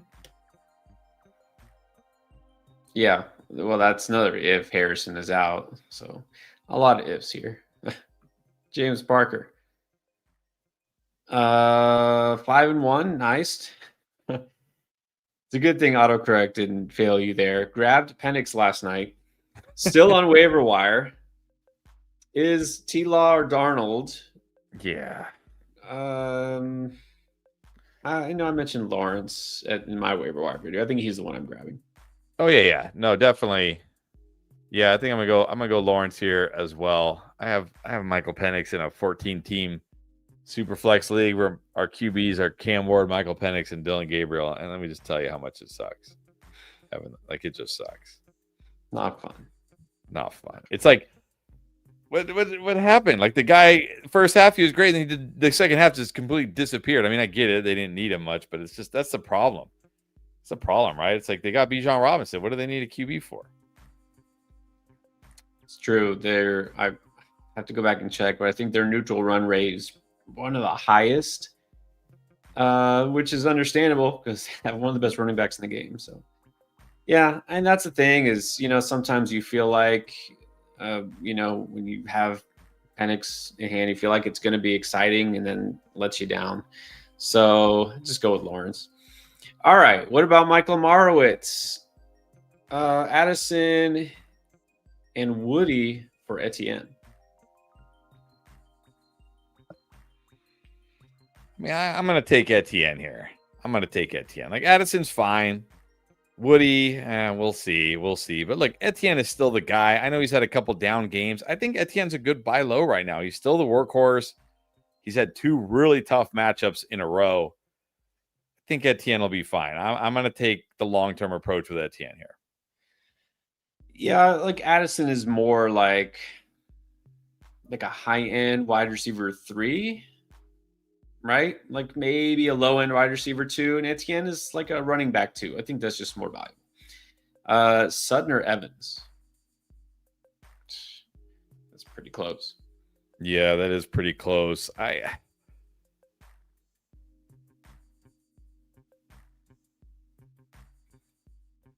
I mean, I kind of want to say Sutton just because he's been so good and he's actually healthy. I mean, what if Evans doesn't come back this week, and then you're wondering, like, do I get him next week? I probably just go Sutton. Yeah, just it's less risky and he has as much upside. So go Sutton. Brian Babulich trade Rico, QJ, and Sharbs for Adams, Mahomes. You got Fields at quarterback? Yeah, I'll do that. Yeah, I mean, QJ Adams feels close, so that's fine. Sharbs, whatever. Dowdle, yeah, I think, do that. I mean, they've been close statistically, but I'm going to prefer Adams the rest of the season. I I think this is fine. You're not going to necessarily be starting Rico from here on out after this week, assuming Hubbard does come back. Okay, what about Money Mitch? Okay, what to hold the most value? Whittington, Algier, or Kendra Miller? Does Kamara get dealt? No, probably not. Okay, I mean, I think Algier and Miller hold the most value because, I mean, look, if something happens to Bijan, please no, fantasy gods, spare Bijan this year. I think the only thing I'm really asking for this year, I mean, obviously I don't want anybody else to get hurt the rest of the year. That would be fantastic. But the only thing I really want to happen this year is for Bijan to stay healthy and put up one of the greatest running back seasons of all time, which it looks like he's going to do. And CMC to stay healthy just to prove all the haters wrong. All the can't draft that guy because he's always hurt. Wrong. And then next year, of course, he'll get hurt like probably first like preseason. That's what I want for the rest of this year. So please don't make Algier a thing, fantasy gods. But if something does happen to Bijan, come on, Algier is going to be like, you're going to have him in your lineup almost every week. And same, I'm not going to say Kendra Miller, if something happens to Kamara, you're going to have him in your lineup every week, but you're probably going to feel pretty good about Kendra Miller. What is going to make us feel good about Jordan Whittington? Like if Puka and Adams were out for the season, would you still feel good about Jordan Whittington? No, then I just feel bad about Rams, period. Right. You know what I mean? Like, what's the path for Whittington? There's no, what's the path? Like, although it's Sean McVay, like somehow he'll find a way to make his number one receiver like valuable, but still, Whittington. The thing is, he might have value this week if Puka is out, and then they're on bye next week, so it's like, right? Yeah, he's just a desperation streamer. Sharber Downs hold more value. I don't know. He said Downs saved his bacon last week. I think Downs has. Well, I mean, again, I think assuming Kenneth Walker stays healthy, Downs certainly has more value. But if something happens to Kenneth Walker, I mean, Charbonnet is going to have to be the guy, and so that's going to probably have more value. So, but yeah, this is true. It's a good point. I feel like Downs will probably score more points, but talk about value, it's more valuable to have a running back who could get touches. So if you look at it that way, Downs again, still just kind of a floor play. Tyler, what's up, Tyler? Hopefully we're winning here. All right, 3-3. We're still in it. No problems. Second in points against. Well, the luck is going to turn around. You got all your bad luck out of the way with early. Just think of it that way. Got Mahomes, Fields, Gibbs, Judkins, Chase Brown, Marks, Tootin, JSN, London, Myers, Pearsall, Ayuk, Waller, and Marxism. We'll figure Marks. Oh, you already said you have Woody Marks. All right. Anyways, thoughts on this team? Does he need to do anything? Drop Fields. You got Mahomes. You don't need Fields. Gibbs, Judkins. That's nice. JSN, London. That's nice. I mean, might be I would like a little more wide receiver depth because Myers isn't looking like it. But look, hopefully Pearsall comes back. Do we really need to hold Ayuk? Don't think so. Yeah, I mean, I don't see anything that stands out. Hopefully Pearsall's back this week.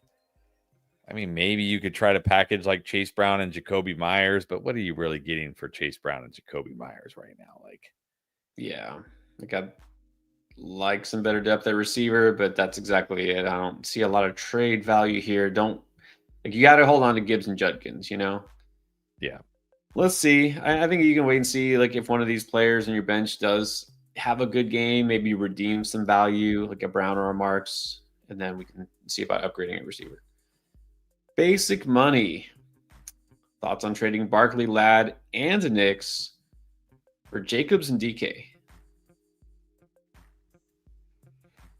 I don't know. I don't think so.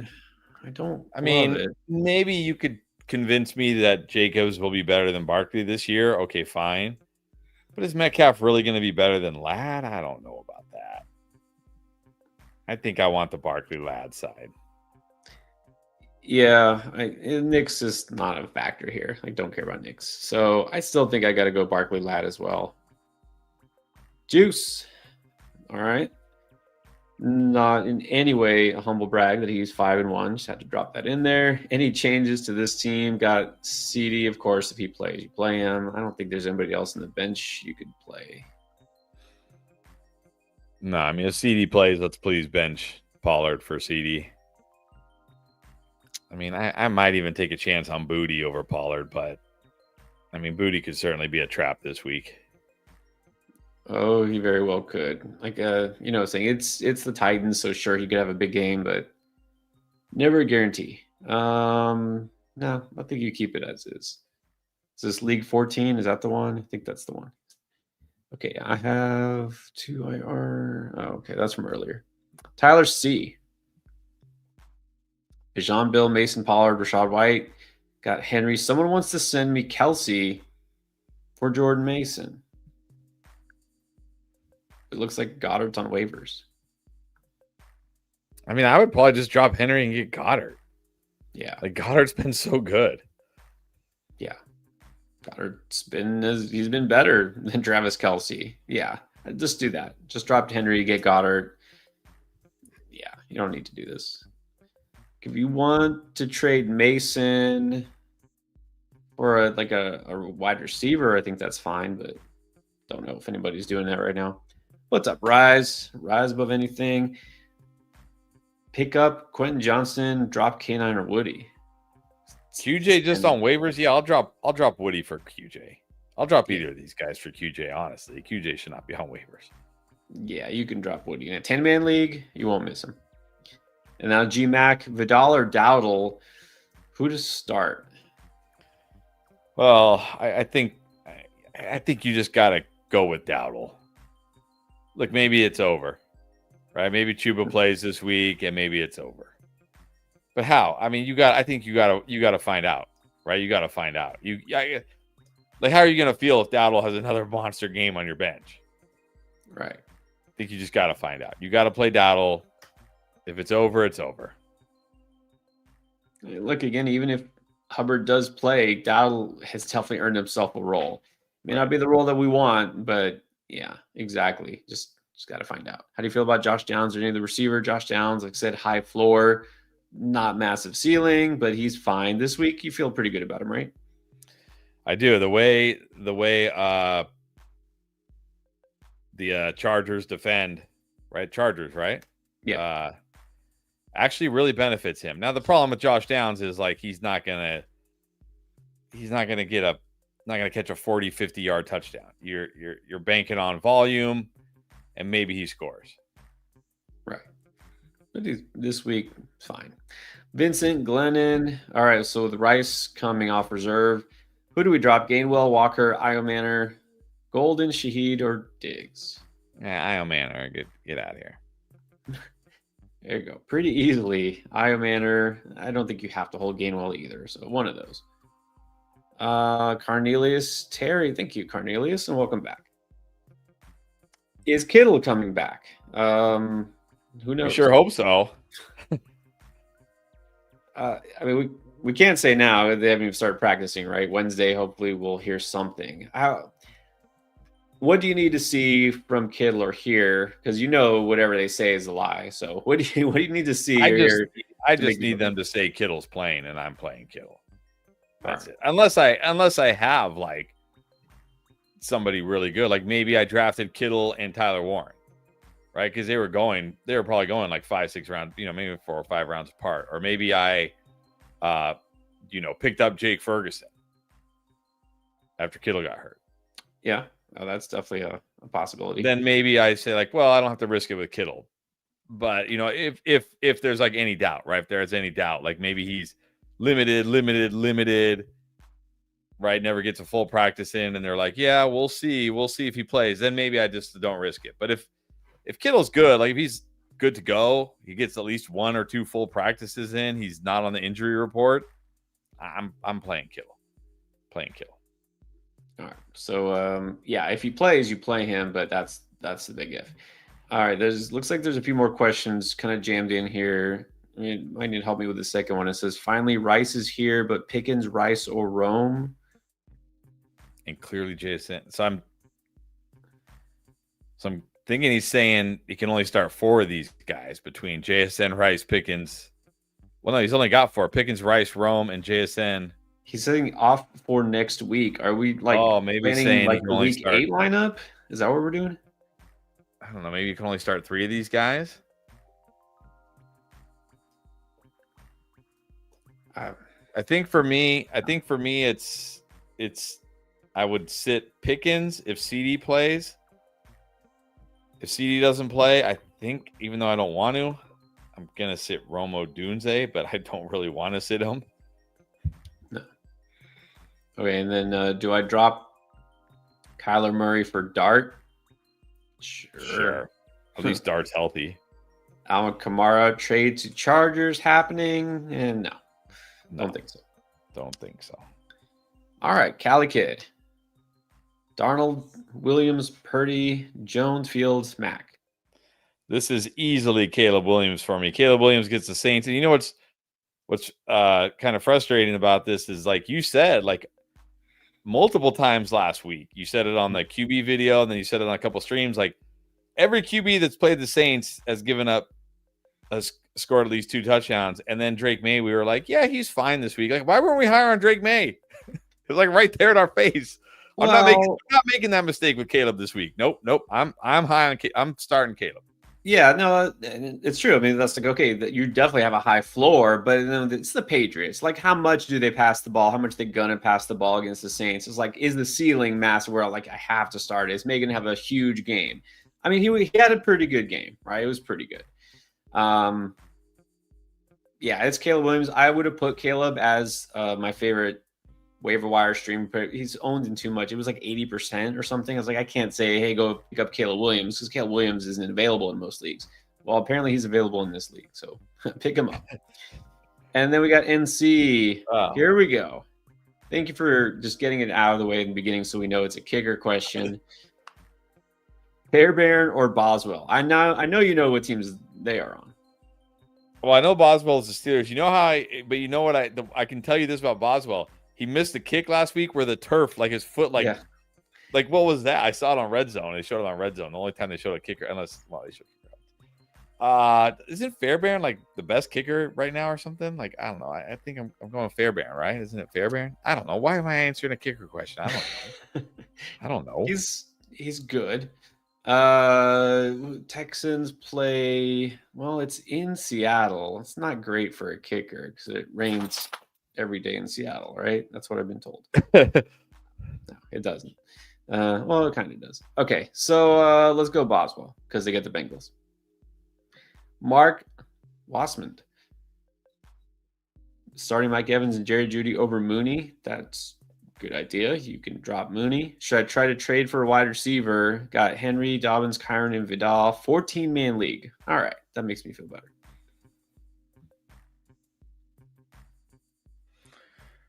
I mean, yeah, we need to try to trade for a wide receiver, but I mean, who are we trading here? Like, I mean, sell high on Vidal, but I mean, how high are people really on Vidal right now? Wouldn't hurt to find out. You can try. You can try. You could probably get somebody at least as good as Jerry Jeudy, though. Well, yes, I think you can get somebody at least as good as Jerry Jeudy. Bar. Low bar. That's pretty. That's a very low bar. That's a very low bar right there. I mean, maybe try to trade Dobbins, but you kind of need Dobbins this week, right? I mean, you have to have more wide receivers than Mike Evans, Jerry Jeudy, and Darnell Mooney, right? Like, who are your wide receivers here? Yeah, I would hope so. Like, I'm hoping that you have like a really good wide receiver one, and then it's like, okay, Mike Evans, and then this is my third receiver is Jerry Jeudy, which is still not ideal, but hopefully. Yeah, like for Dobbins, try too late to buy low on BTJ. I think you could get maybe that window closed. I think. Yeah.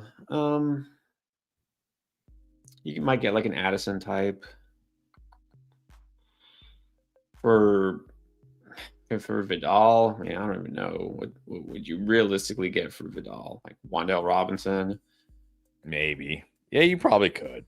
You probably could. I mean, he's not worse than Jerry Jeudy, at least, right?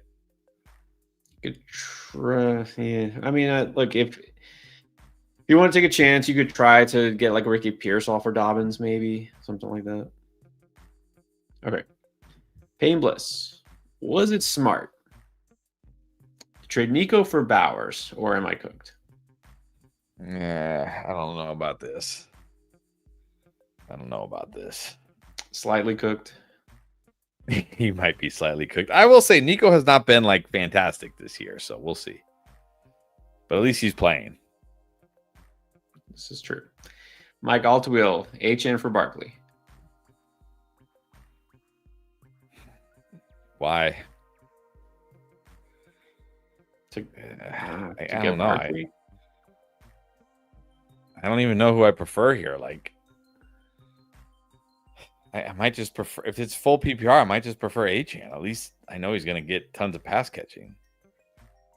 Yeah, I know this is not an automatic accept, but this is like one of those trades where it hits my inbox and I'm just like, why? What's the point? Right, you're not really buying low. You're not helping your positional need. It's like, right. It's like, yeah, unless I like really felt strongly like, oh yeah, Barkley over HM for sure. But yeah, I don't know. Okay. Cali Kid, drop either Godwin Myers or Shakir for Vidal or Woody or someone. I mean, Godwin at this point, like now who knows how long he's going to be out for? Like, how healthy is Godwin really? Is he really right now? How healthy is he really going to get right now?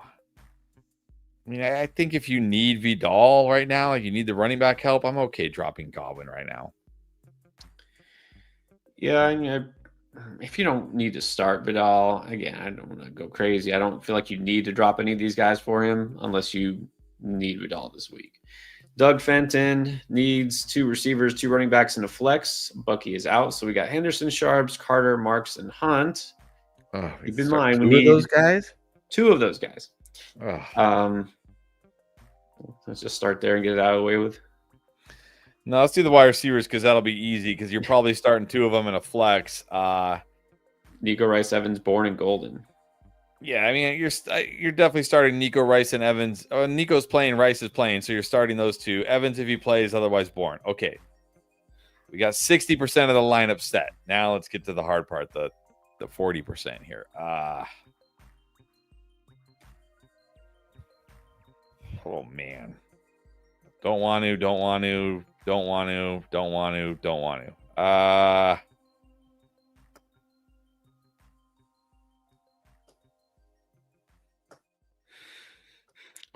What if I pick one and you pick one, and that way who's your pick? I'll go with my sleeper, my dark horse this week. I'm going to go Woody Marks based on the matchup. You knew I was going to go. Yeah, I'll just go Kareem Hunt. He's in that Chiefs offense. It should be a shootout, right? It should be another high scoring game for the Chiefs here.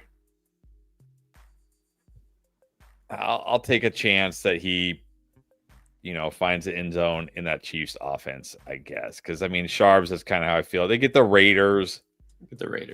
Yeah. Yeah, I'll go Hunt. I can't contractually. I cannot select Henderson because I already said on video I'm boycotting the Patriots backfield until further notice. Well, I don't think Henderson is definitely is not the choice here. I mean, They just don't like him. They hate him. Josh McDaniels actively hates him. That's the only explanation. Gin Rail, how about this? See, when you say sell high on Rico, this is how you sell high on Rico. Traded Dowdle and Judy for Genty. I just don't even like. I would like to maybe one day when we're retired. We'll do like one last stream. And when somebody posts something like this, I'll get in touch with Jinrail. I'll say, Jinrail, get me in contact with the league mate in your league who did this trade. I want to pick their brain and understand what their thought process was doing this trade. I just no judgment. I just want to understand. I just want to try to understand because I don't understand this trade at all. This could be like, they do all sorts of studies, like brain scans, like the areas of the brain that light up, when you like showing different images. We need to do this, but have somebody like flashing images of like the different players. You're like Ashton Genty, and like there's a little Rico Dowd, and it's like firing. It's like that's it. That's the guy he wants. We need that. We need advanced brain scanning to assess fantasy football trades. It's probably going to happen soon. Probably. Brian Babulich again. Trade. Here we go. Okay. Hold on. We're trading Fields, Rico, Sharbs, QJ, and Bam. All right. This is come on. This can't be real. Okay, again. Okay, so we're trading a QB that's probably going to be dropped this week. We're trading a running back who, he's technically the lead back, but all he did last week was score a touchdown. We're trading another running back who I guess is the lead back, but he's literally one of the worst, if not the worst, running backs in the NFL right now. If you don't know who I'm talking about, that was Bam Knight and Zach Charbonnet. Then we're talking about, a good wide receiver in QJ. Sure, okay, that's fair. A running back who's been awesome, but probably is not going to stay awesome, for Derrick Henry, Patrick Mahomes, and Devontae Adams. Now, again, when you think, when we've done a lot of these, when you see this trade blank for blank, I assume that the 4 means you're getting that side, right? That's what you assume too? Yes. Okay. So this guy that's now also, we don't know if this is like a hypothetical, like, hey, what if I try this and see if it works? If you don't know that the other guy is willing to do this and you send this, you might get the clown emoji back. Yes. Maybe a clown, but it doesn't hurt to try. If this offer's on the table and somebody in your league that's not you, please don't let it be you, is giving up Henry, Adams, and Mahomes for that package. If it's somebody else is doing this, it might be the same guy who just traded Ashton Genty for Rico Dowdle and Jerry Jeudy. So all that is to say is that if you're getting the Henry side, do it. I think, right? Just to be clear, I'm going to take that side.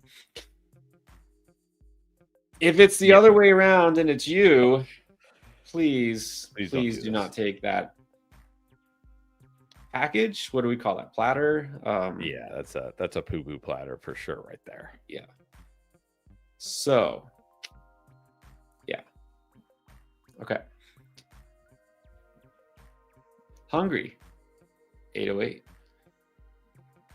Trade Amon-Ra, Kyron, and Hampton. Nico Collins, Breece Hall, and Vidal. Trade Amon-Ra. No. You're trying to look. I gotta prefer Amon-Ra to Nico. I definitely gotta prefer Kyron to Breece, and I gotta prefer Hampton to Vidal once healthy. No. I'm taking the Amon-Ra side for sure. Yeah, like this one I can see, like on the surface, you're like, it's fair, but the first side is definitely better.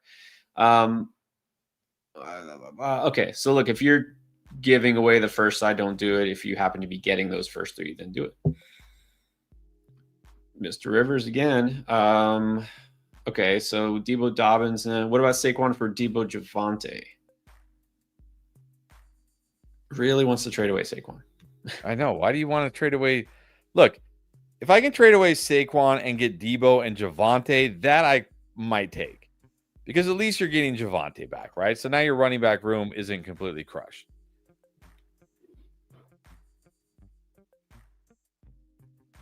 I don't think Gainwell or Bam or Marks is doing anything for anyone, although you never know. Why do you want to get rid of Barkley so badly? Yeah, I think he might be due for a big week. We'll see. Gabriel asking reasonable question. What's up, Gabriel, by the way? Flipping Rico because, first of all, it's unrealistic to expect him to get 200 plus scrimmage yards every single week. Right. Second of all, yes, Chuba is coming back at some point. So I don't think there's a third of all, is there? I don't think so. All right. That's probably enough. Okay, Jim ZJ, Mason Taylor or Darren Waller in half? I think I actually. I mean, I like Mason Taylor, but I think I have Waller ahead of him this week. I do. I mean, really, Mason Taylor could get like 15 targets, but Darren Waller's actually scoring touchdowns. So I think in half, you got to go Waller. Okay. Bert, grab off of waivers Slayton or Booty. Well, Slayton's hurt. I don't think I would grab him. Yeah, just grab Booty. Carl, again, phrasing. Carl of MG needs one full PPR. Pearsall, Bourne, or Golden? If Pearsall plays, it's him. If he's out, is that Carl? That's Carl from Aqua Teen Hunger Force. Oh, is it? That's awesome. Yeah, it kind of looks like him. No, that is. I'm pretty sure that's Carl from Aqua Teen Hunger Force. But he doesn't have a hat. When does he wear a hat? I don't know, but that's him, right? Let me know. Carl of MG. That's got to be. Come on, it's got to be Carl from Aqua Teen Hunger Force. I totally forgot the question now. Pearsall, Bourne, or Golden? Pearsall will be my number one if he plays. I've got Golden number 2, but look, if Pearsall's out, maybe I do have to put Bourne ahead of him because it's not going to be Jennings. Yeah. Well, yeah, exactly. Pearsall's out. That's great for Bourne again. So Pearsall, let's put him in that order. KJ Herring was offered. Really? St. Brown and Chase Brown, Warren and QJ. You take the Sun God. You just take the Sun God. Don't even need to include Chase Brown. Yeah, exactly. All right. And then Mary Jo, how about the Mariners? That's right. Just keep what's rolling. going on? I haven't even been following. Like, what's going on with that? I am kind of ashamed to admit I haven't been following too much because this football is all consuming at this point. But let's see right now. Seattle is up 2-0 over the Jays in the series. They haven't started tonight. And the Dodgers won last night, as we know.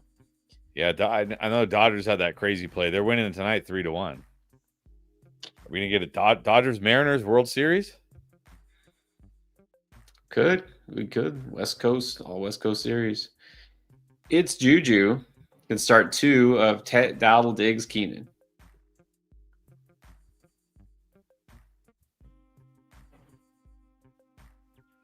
I think I go Diggs and Dowdle, even if Chuba plays.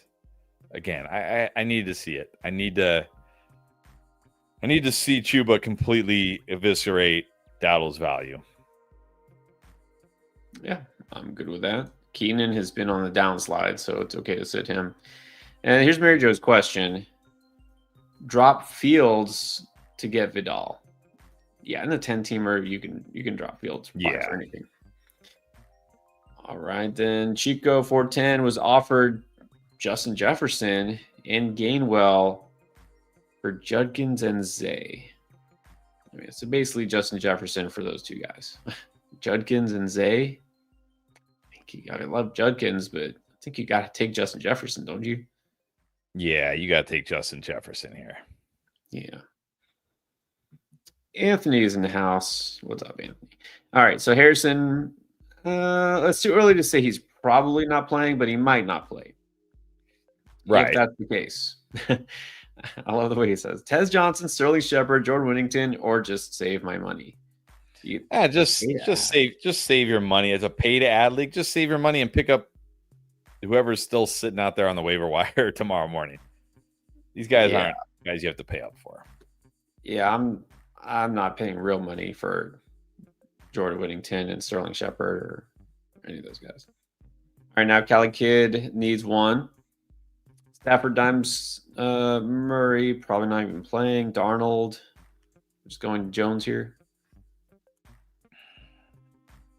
I mean, again, I have Darnold higher because he's just been so good, but it's like we're literally one spot higher than Daniel Jones. So Daniel Jones probably safer if you want to go Daniel Jones. Yeah. And then Shelley, remember this. got the win against Nice. the husband last week. Nice. Very nice. And your Steelers got the win. So it was a great weekend. Okay.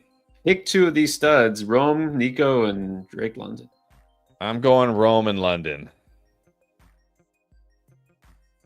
Yeah, I definitely got to start London here. I mean, not just after last week, but the matchup is great too. So I like, you know what? I like Nico this week quite a bit. Can I put Nico over Rome? I think I can. Well, it is the Saints. Yeah. All right, let's just go London and Rome. Suzanne B. Drop love for either Donald or Dart. No, I think I just roll with love. Yeah, Darnold has a brutal matchup. You know, Dart, not a great matchup either.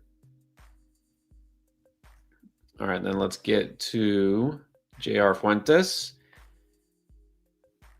Somebody traded him Puka for Pickens and Chase Brown. I'd say that's a win. Yeah, I'd say that's a win. Even if Puka doesn't play this week. Exactly. It's a win. He's not out for the season. That's a win. So rate this team. Got Jackson, Fields, B-Rob, Genty, Judkins, Puka, Olave, Rice, McConkey, Egbuka, Flowers, Johnston, Godwin, McBride. I don't think you really need anything. You're absolutely stacked at wide receiver. I mean, Puka, Olave, Rice. You didn't even need Puka. Ladd, Egbuka, Flowers, cute. Like, how many wide receivers do we need? How many wide receivers do you start? You're good at running back, though. You got Genty, Judkins, but this is probably a team that needs to trade away a wide receiver for another running back. Because, I mean, what if something happens to Genty or Judkins? What are you going to do? You need another running back. And you have so many good wide receivers. I mean, yeah, you could. I mean, you can flip Egbuka right now if you want. You could flip McConkey coming off of 2 games. You can even flip Rice right now if you want, although I don't really want to. But if you're going to get a really good running back. Right. All right. Yeah. Maybe some RB depth, but it's a really good team. Assuming it's a 12. I mean, if this is a 12 teamer, it's like an 8.5 at least. Okay. Admiral Habibi. Someone who is 2-4. His RBs are Cook and Kyron. Got Njoku with a Kamara, Goddard, Stroud. For Jordan Love and Cook be worth it? It'd be worth it for you. I don't know if it'd be worth it for him. He's 2-4. I mean, times. Try it. Try it. If he'll do it, do it. Just put it that way. And he says he's got Bowers as his backup tight end, which basically that's what he's been. He's not playing, but yeah.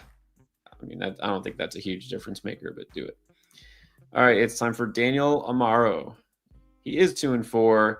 Got May, Javante, Scat, CD, Bourne, Mason Taylor, Judkins, and then the bench has Etienne, Chase Brown, Kenny Walker, Kendry Miller, Harvey, Egbuka, Bowers. Possible trade. A bunch of players. What is this? BTJ, AJ Brown, McConkey, Metcalf, what?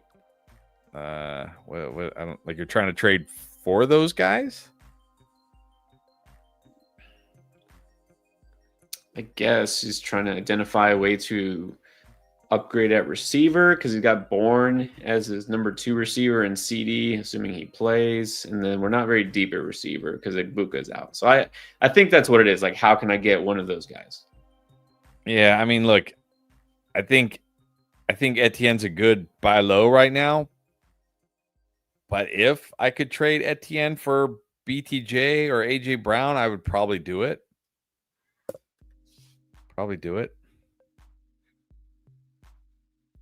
Maybe even Ladd. One of those 3 guys.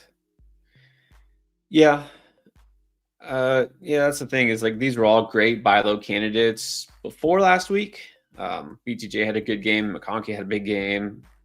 Metcalf has been solid. AJB was good-ish. So yeah, I do think you need to make a move though, because you're not going to want to be starting Kendrick Bourne every week. So there you go. All right, and it's David Waters again. Thank you, David. I'm 4-1. Very nice. Have White, Bucky, RJ Harvey, Kendra Miller, Javante Williams, Olave. Is that Coker? Very nice. Kittle, Ferg. At tight ends, Allen, Pollard, Judy, Fair Trade, Olave, and Williams. So you're trading. Oh wait, so you didn't? Because remember we pulled his thing out. It was a regular question, and we pulled it up, and he was saying like that he traded Javante Williams and Olave for Allen, Pollard, Judy. So you're saying you haven't done this trade? I mean, look, I don't really want to trade away Javante Williams and Chris Olave just to get Josh Allen, which is basically what you're doing here, right? Like Pollard's fine, Judy, like come on, you can drop Judy.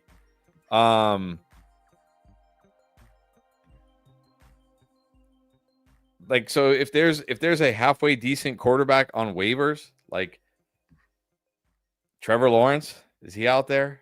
Daniel Jones, is he still out there? Right? Are these guys still out there? Like, if they're still out there, I think I just pick one of them up and roll with them. Not to mention Josh Allen on a bye this week, so you can't even use Josh Allen this week. It's true. But you are 4-1, so it's not like you have to win this week. Although, how are you 4-1?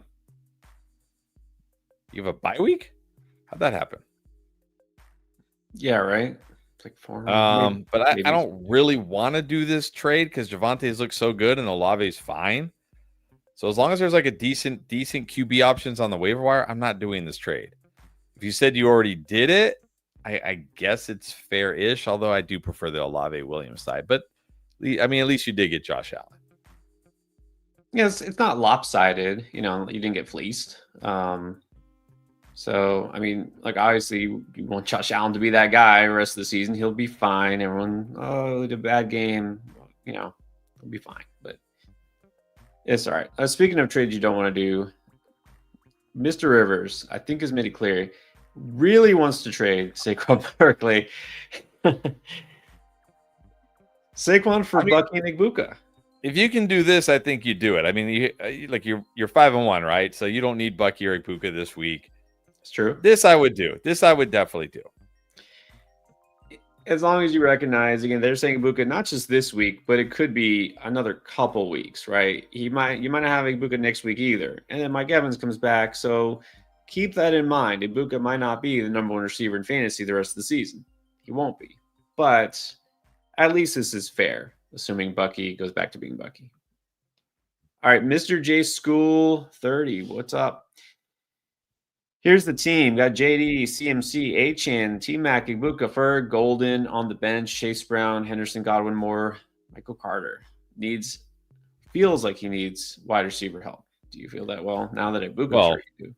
Yeah, you feel that way because you got Igbuka's out, Godwin's out. Is that DJ Moore? Is basically, I mean, even if he plays, he's kind of like out. Golden, yeah, you definitely need wide receiver help. But I mean, who are we trading here? Like, this is it. You got Chase Brown, Travion Henderson. God, this is your bench. What's your record? You're 4-2. In a 10-teamer? That's impressive.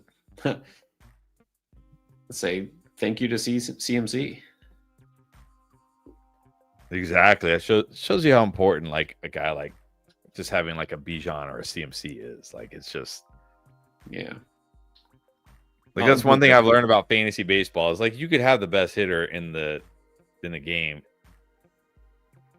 but it's not enough. Right? Like, because people who haven't played fantasy baseball, you're starting like 9 to 10 hitters every day. You're starting a bunch of pitchers every week. Like, you could have Aaron Judge or Shohei Ohtani and your team could still be bad. Whereas, absolutely. It's hard to have a bad fantasy team if you have Christian McCaffrey or Bijan Robinson, unless the rest of your team is just. Why people say baseball's more strategy. That's why people say. Which it might be. It definitely is. Baseball, you have to really pay attention because there's way more players, and it's like a daily thing depending on the. But anyways, this isn't a baseball stream. Yeah, but I'm not trading away CMC. I'll roll with T-Mac and Golden if I have to. That's fine. I can get by. I mean, might not be a bad time to trade Igbuka, but if you can get like Like, can you trade Igbokwe and get like a BTJ? Maybe trade Igbokwe and get. I mean, Garrett Wilson's hurt, so that doesn't really help you. Maybe a lad. I don't know. Yeah. What you said, I think, is important. The best thing about this team, the reason you're 4-2 is you got CMC and you have Achane at RB2. Don't break that up, right? Don't mess with the strength of your team just to try to address the weakness. So you can move pieces around. Look, you could always deal with, it's a 10-teamer. I'm sure there's a decent enough tight end available. If you want to sell high on Ferg, so you can sell Ferg to get a good receiver. Somebody might want to do that. So, all right, CJ De La Cruz. This team is 6-0. All right. Nice. Got Nico Worthy, Godwin, and Terry. How should I feel about them rest of season? I mean, I think you should feel good about Nico Worthy and Terry. Not so good about Godwin. Yeah. You're 6-0 and you have good receivers. You can afford to stash Godwin. I guess I'll just say that. Hold on to him for now and see what happens. Arthur Swanson. Has Daniel Jones been promoted to Deputy Dimes? Sure. It's better than Indiana Jones. Yeah, just not Indiana Jones. I thought Deputy, isn't that like the lowest, right? That's like Deputy, like wasn't Barney Fife a Deputy? Yes. All right. So what was he before then? I don't know. That's a good question. This is Mr. River says that the owner of Bucky said yes, but warned me to think about it. Well, I know they're hurt. Maybe that's why he's like, maybe he doesn't know. I mean, I'm sure you know, but yeah. Okay. I mean, look, you just have to expect. I mean, you just have to accept that you're trading for two injured guys. Right. All right. This is Blixie. Okay. Rico Dowdle for Derrick Henry and Chuba Hubbard. Oh, come on. They're like, hey, like, okay, again, Blixie, if I was like, I would like to talk to this guy because it's like, doesn't it make sense? Like, if you have Chuba Hubbard and, like, let's say I have Chuba Hubbard and I'm playing with Blixie and Blixie comes to me and says, hey, man, you got Chuba Hubbard. I got Rico Dowdle. I'll trade you Rico Dowdle for Derrick Henry. And I'm like, that makes sense because I have Chuba and Rico. So, okay, now I got both of them, right? But it doesn't. Why give Chuba? Now you don't have both of them again. What? Because Derrick Henry alone is not enough to get Rico.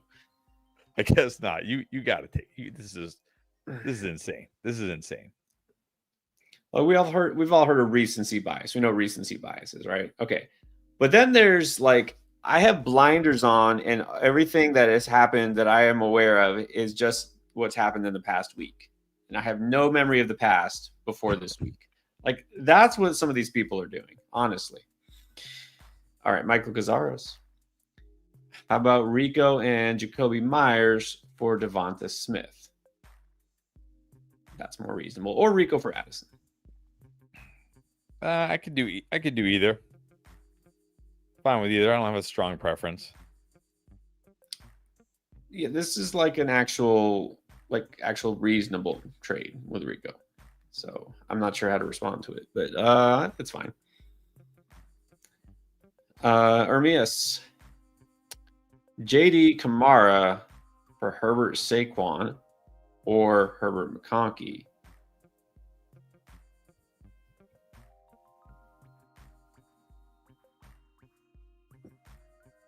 I mean, I'm definitely taking Herbert Saquon.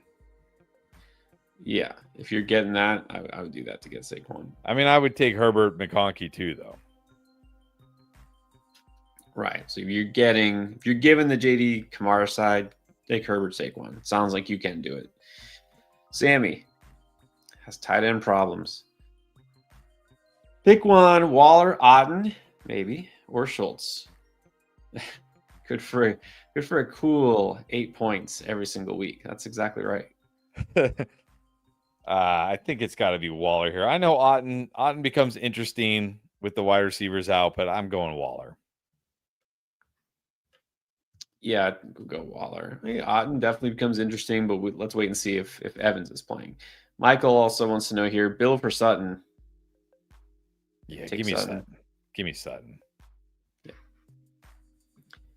Esteban Simon is 2-4. Would you trade Devontae Adams and Jacoby for BTJ and Terry and look Yeah, at I the think I line? would do this.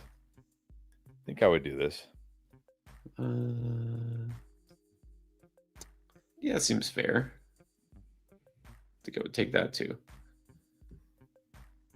I mean, hopefully Puka plays this week, but even so, I think it's fair. It's worth it.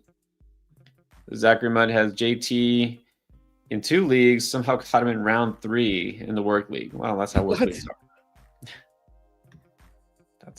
That's how work leagues are. Wow. Yeah, it definitely worked out. And TY. Downs or Booty? I've got Downs higher. I mean, this is kind of like floor ceiling, but I do like Downs' matchup this week. And again, Booty, like we've seen him go off once before this year, and he didn't go off for a long time after that. So I'm gonna go Downs. Yeah, again, Downs been involved, solid floor. Let's go Downs this week over Booty. Mike Altwheel got Lamb and McLaurin and Rice back. Hopefully. Not sure that McLaurin's coming back. Right. We're not completely sure that CD's coming back. But I have BTJ and Ted start 2. Assuming everybody plays, I'm gonna go CD and Rice.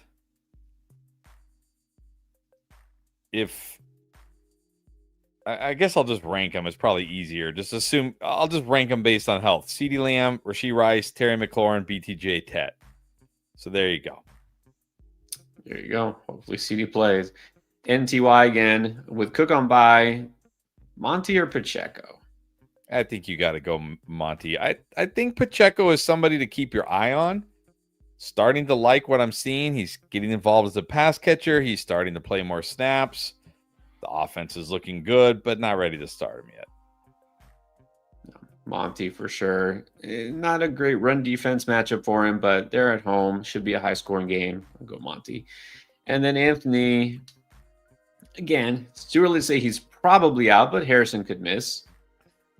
All right. If Christian Watson does play, which is possible, are you going to go with him over Hollywood? No, I'll probably just go Hollywood.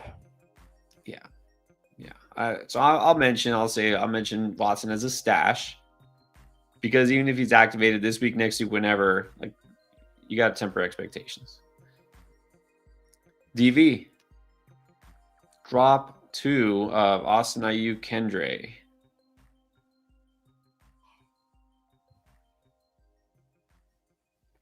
I think you can drop Austin and Ayuk. I mean, Austin's hurt, and Ayuk there's no even we're not even hearing anything about like he's getting close. Right. Look, with the way the 49ers are going, even the guys who didn't have season-ending injuries last year aren't playing. Like, how good do you feel about the guy who, hasn't even been doing anything? No, I'm done. All right, so add 2 to start. So I guess we need guys with upside for this week. Booty, Armanor, Kirk, Reynolds, Shepard, or possibly Tez Johnson. I'm gonna go Kirk and Booty here.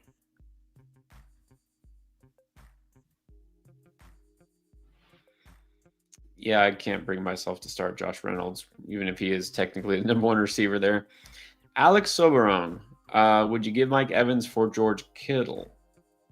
No, I don't think so. No. I mean, unless your tight end is like Juwan Johnson and there's nothing on the waiver wire and you're deep at wide receiver, then maybe. He has Mason Taylor. Yeah, Mason Taylor's fine. I would just stick with Mason Taylor.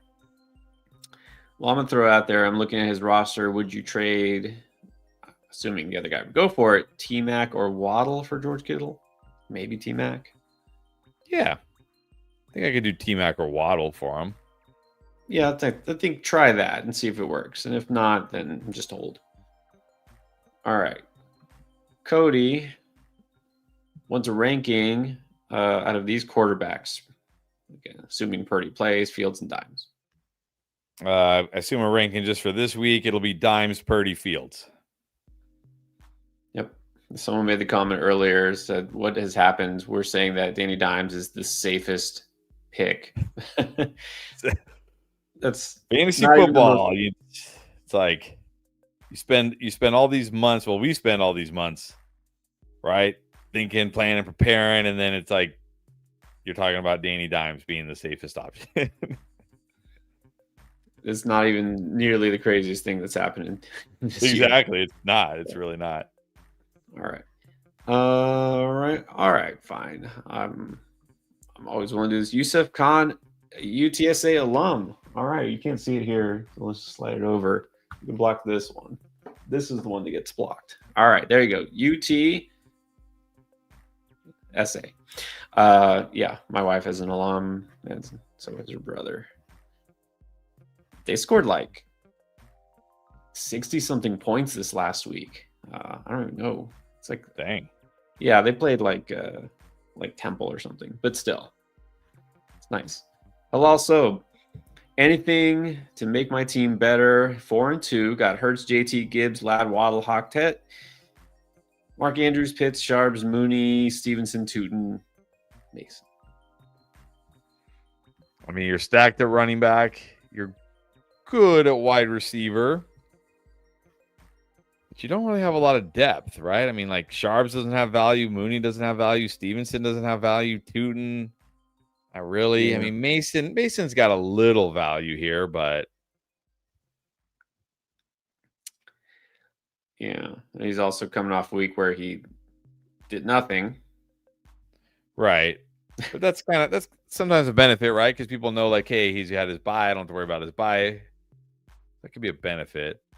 But I think this team, like, nothing jumps out to me. Like, I mean, you could try to package like Tet and Mason, to get a better wide receiver or running back, but then that kind of hurts your depth a little bit. I mean, I really don't see, nothing really jumps out at me here. Yeah, I think you're 4-2. You've got stud running backs. In a perfect world, you'd have a very clear number one receiver, but again, yeah, like you said, you don't really have much trade value on the bench as of right now. You could probably drop some of those players. Yeah, well, do we need 3 tight ends? You have probably 3 tight ends. You don't like any of them.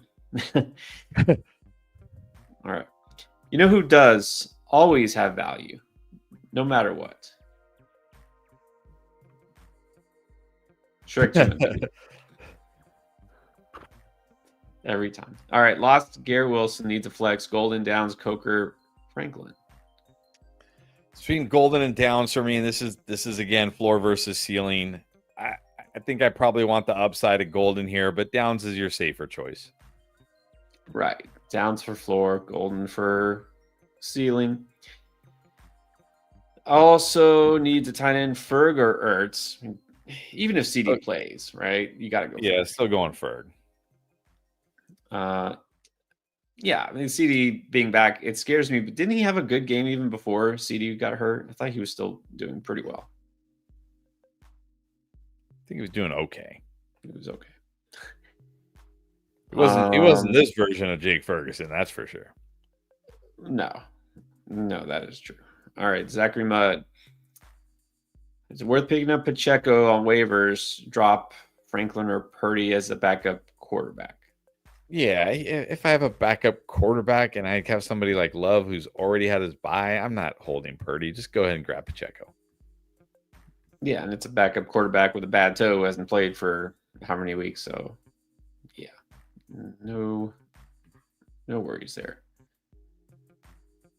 All right, let's see. We're getting caught up here. Of course, we're getting 2.5 hours in, but we're almost caught up. Let's do a couple of these others. Alexis Jaramillo, Pittman Allen, Devontae, pick 2.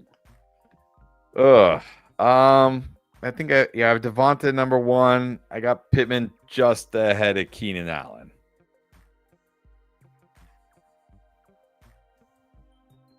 Yeah, Keenan Allen's been less involved lately. Got to be a little worried. White Buffalo, sure enough. 5-1, half PPR. This is a keeper league. Okay, got Mahomes or Knicks. Mahomes. Bijan Gibbs, Scat, Sharps, Warren, Vidal, BTJ, Ladrice, Addison, Olave, McBride, blah, blah, blah. No help needed. Just wants to say that he's a 3-time champ. All right. I mean, with this team, you might be a 4-time champ. Yeah. Well, I'll just say this: you got Mahomes. Yes, Rice. We're saying Rice. You have to start Rice this week. So nice. All right. Let's see. Anthony Ramirez. So worth, I guess, buying low on T. Higgins for Tony Pollard. Yeah, I think it's fine. I'm guessing Tony Pollard is like your RB4, RB5 or something like that. Go for it. Yeah, why not? All right, now you've heard of reception perception. Yes. How about deceptive perception? Would you trade London for Achane? Yeah, I think it's fine. I think if you need running back help, it's fine. Like, feels pretty fair to me. You're both studs. This does feel fair. And you need running back? Why not?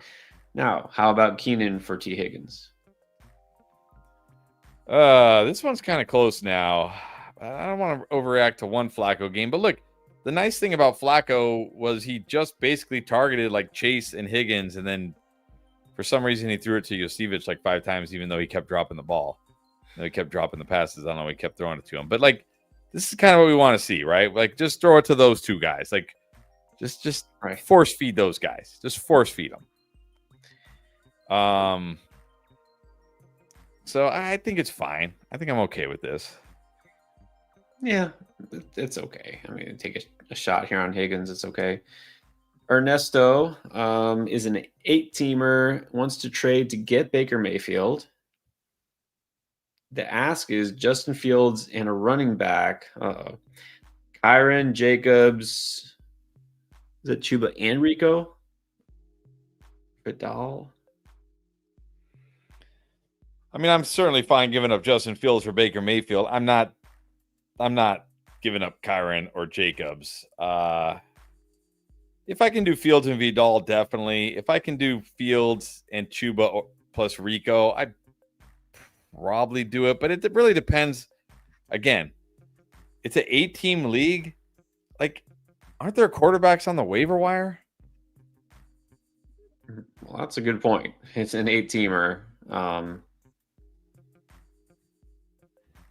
Look, the way I'm reading it, you're like, okay, no to Kyron, hard no to Jacobs. Yeah. Chuba plus Rico. I mean, yeah, it's not worth it just to get Baker. I mean, you're putting Vidal in the mix there, really. If it's like Fields plus Vidal to get Baker, do that. Do that for sure. But the others are hard now. I love he's saying I have Kamara. He's not interested. Smart man. Like, give me Vidal, not Kamara. You know, at this point, how much longer before we're like, just take Vidal? We'll see. All right. So we're getting towards the end here. I think this is the time. Mark Evans, what do you think? If you had to predict what Mark is going to ask this time, what do you think it is? Didn't he wasn't one of his questions one time about did the aliens build the pyramids? That was 2 weeks ago, yes. Or maybe it was last week. All right. What does he got? What does he got for us tonight? All right. And it's not Tom Savage related either. Chocolate or vanilla? Oh, definitely chocolate. No hesitation there. No hesitation. No, definitely chocolate. You know, to me, it's kind of a tie here. It's like both are good. I love chocolate, but I find myself in terms of ice cream form gravitating toward vanilla semi more frequently. But in real life, chocolate, yeah, definitely chocolate over like fruity candies. You know what I mean? Look, it's two weeks away. 2 weeks away, and 2.5 weeks away. I'm going around. Not that I trick or treat anymore. I promise you I don't. But back in the day, like when you get the candy, it's like, give me the chocolate, all the like the Starburst and Skittles. Like that's okay, but like I will trade all that for chocolate. Yeah, it's funny because when I was like a kid, I much preferred like the Skittles, the Starburst, that kind of stuff. But now it's like, yeah, give me the chocolate. Give me the chocolate. Give me all the chocolate. Okay. Well, there we go. Let's do a couple more before we get out of here. We'll answer a couple more questions. And let's see, is there anybody that we have? Well, anybody we haven't talked about? Maybe that's the better question. Oh, by the way, this is a good one. Tyrone Jr. How do you ask a question on draft lane? All right. I'm glad you asked. You have to get back to the draft lane questions. We've got a bunch of those lined up. So let me show you real quick. So first of all, if you have it, assuming you already have it, if you don't, it's easy. Go to App Store or Play Store, Apple, Android, just search Draft Lane, no spaces, just one word, Draft Lane. And it's a free download. And then when you get onto the app, all you do is sign up real quick. And when you do that, don't forget also, go over here, go to the settings, and you put code NGAME, and you get 10 free credits. You can ask away. Okay. So down here, hold on. Sorry, Tara, I'm going to take this off. Okay, so down here, you see the little icons. The second one that's here, the little conversation, what do we call them? The speech bubbles, the conversation bubbles. And then yours will look different. Of course, ours is different from yours. These are our requests, but you'll have something that has a list, right? It'll have like advanced trade, waiver wire, start sit, or ask a question, or rate my team. And you get to pick which one you want to do. And that's pretty much it. All right. So yeah, advise everyone, try Draft Lane if you haven't yet. Let's see. Anything pressing before we go? You want to handle this one? White Buffalo. Is there a way to respectfully tell your league that they suck? Why do you need to do it respectfully? Just be like, you guys suck. Good answer. The best way to do it. Come on, isn't that what makes them? Yeah, isn't that what makes fantasy football fun? Like playing with like your buddies or whatever and just talking trash. Exactly. Yeah. The best way to do it is just to win, right? To beat them all, and then you got that trophy or then whatever your team has, your league has. That's the best thing. Right. Then they know. Then they're like, okay. It would be kind of hard to tell everyone, yeah, you suck, and then you don't win, and then, yeah, it's not a bad look. All right, I think we are all caught up. We're good for tonight. Let us just remind you one more time, if you haven't yet, guys, anybody who's watching, if for some reason you still haven't hit that subscribe button, definitely would appreciate you do that. It helps us out. We're on the way to 100K. We're getting there. We need your help. Everyone helps. So hit that subscribe button. Of course, also hit that like button if you haven't yet. That definitely also helps us too. Oh, hold on. We got a super chat here at the end. Miguel Perez. Welcome back, Miguel. Traded QJ, Chase Brown, and Ertz for Mike Evans. Is that an L? I don't think you lost. I mean, Chase Brown, like what? Ertz? Come on, Ertz. This is basically a QJ for Evans. I think it's fine. I think you did fine here. Right. I don't think it's too much. I would prefer Evans over all three of those players. Assuming you have a tight end who's just as good as Ertz, which, not like he's a must start. Chase Brown, what's his real value these days? So, no, I don't think you lost. Hopefully Mike Evans plays this week. That would be nice. How about one more Saquon trade? Shane Sylvia. Oh. Yeah, give me CMC. Saquon plus. Yeah. Give me CMC. Like if I wake up tomorrow morning with a trade offer and somebody is offering me CMC, I'm just saying yes. I mean, unless they're asking for like something like Bijan and something else and somebody else. You know what I mean? Like, yeah, give me CMC. Give me CMC. Man. And just think back, like season's not over. I mean, obviously, season's not over, Saquon, but Saquon was top 3, top 4 pick, if not the 1-1. And some people are like, can you really draft CMC in the first round? It's risky. And now we're like, flip flop.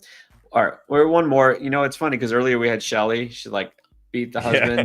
This was Chelsea also beat the husband. I remember this is the one that we answered the question last weekend. Even with Fields only being Fields. Okay, so what do we do at quarterback? Dart, Rodgers, Penix, Darnold, or maybe Fields? I'm going Darnold out of this group. Okay, so maybe I'm too worried here. Maybe I am. I don't love Darnold this week, right? I kind of think maybe Aaron Rodgers might have the best week out of these guys. I could be wrong. That doesn't mean I would actively want to pick up Aaron Rodgers or play Aaron Rodgers. I'm just saying I wouldn't be surprised. Maybe Aaron Rodgers is the best against the Bengals here.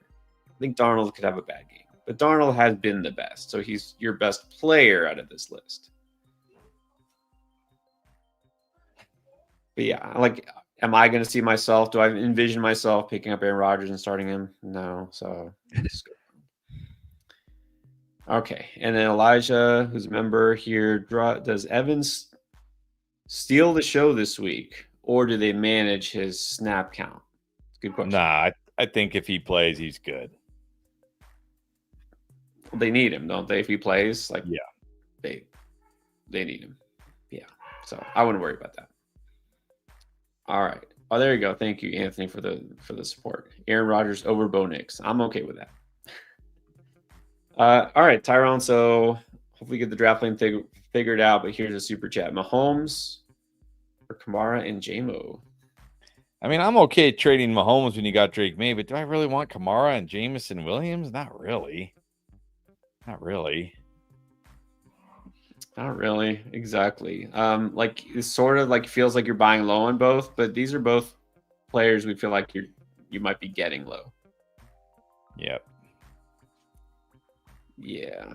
Don't love getting those two players. See if you can do that for someone else, maybe.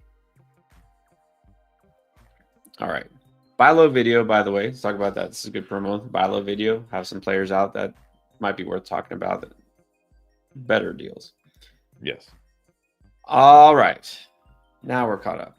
All right, guys. If you still have questions, get on Draftling. We're allowed to get there and answer those questions. We will be here again tomorrow night to stream. So we'll see you then. Don't forget, like and subscribe on the way out. Turn on notifications so you know when we go live. All right. We'll see y'all tomorrow.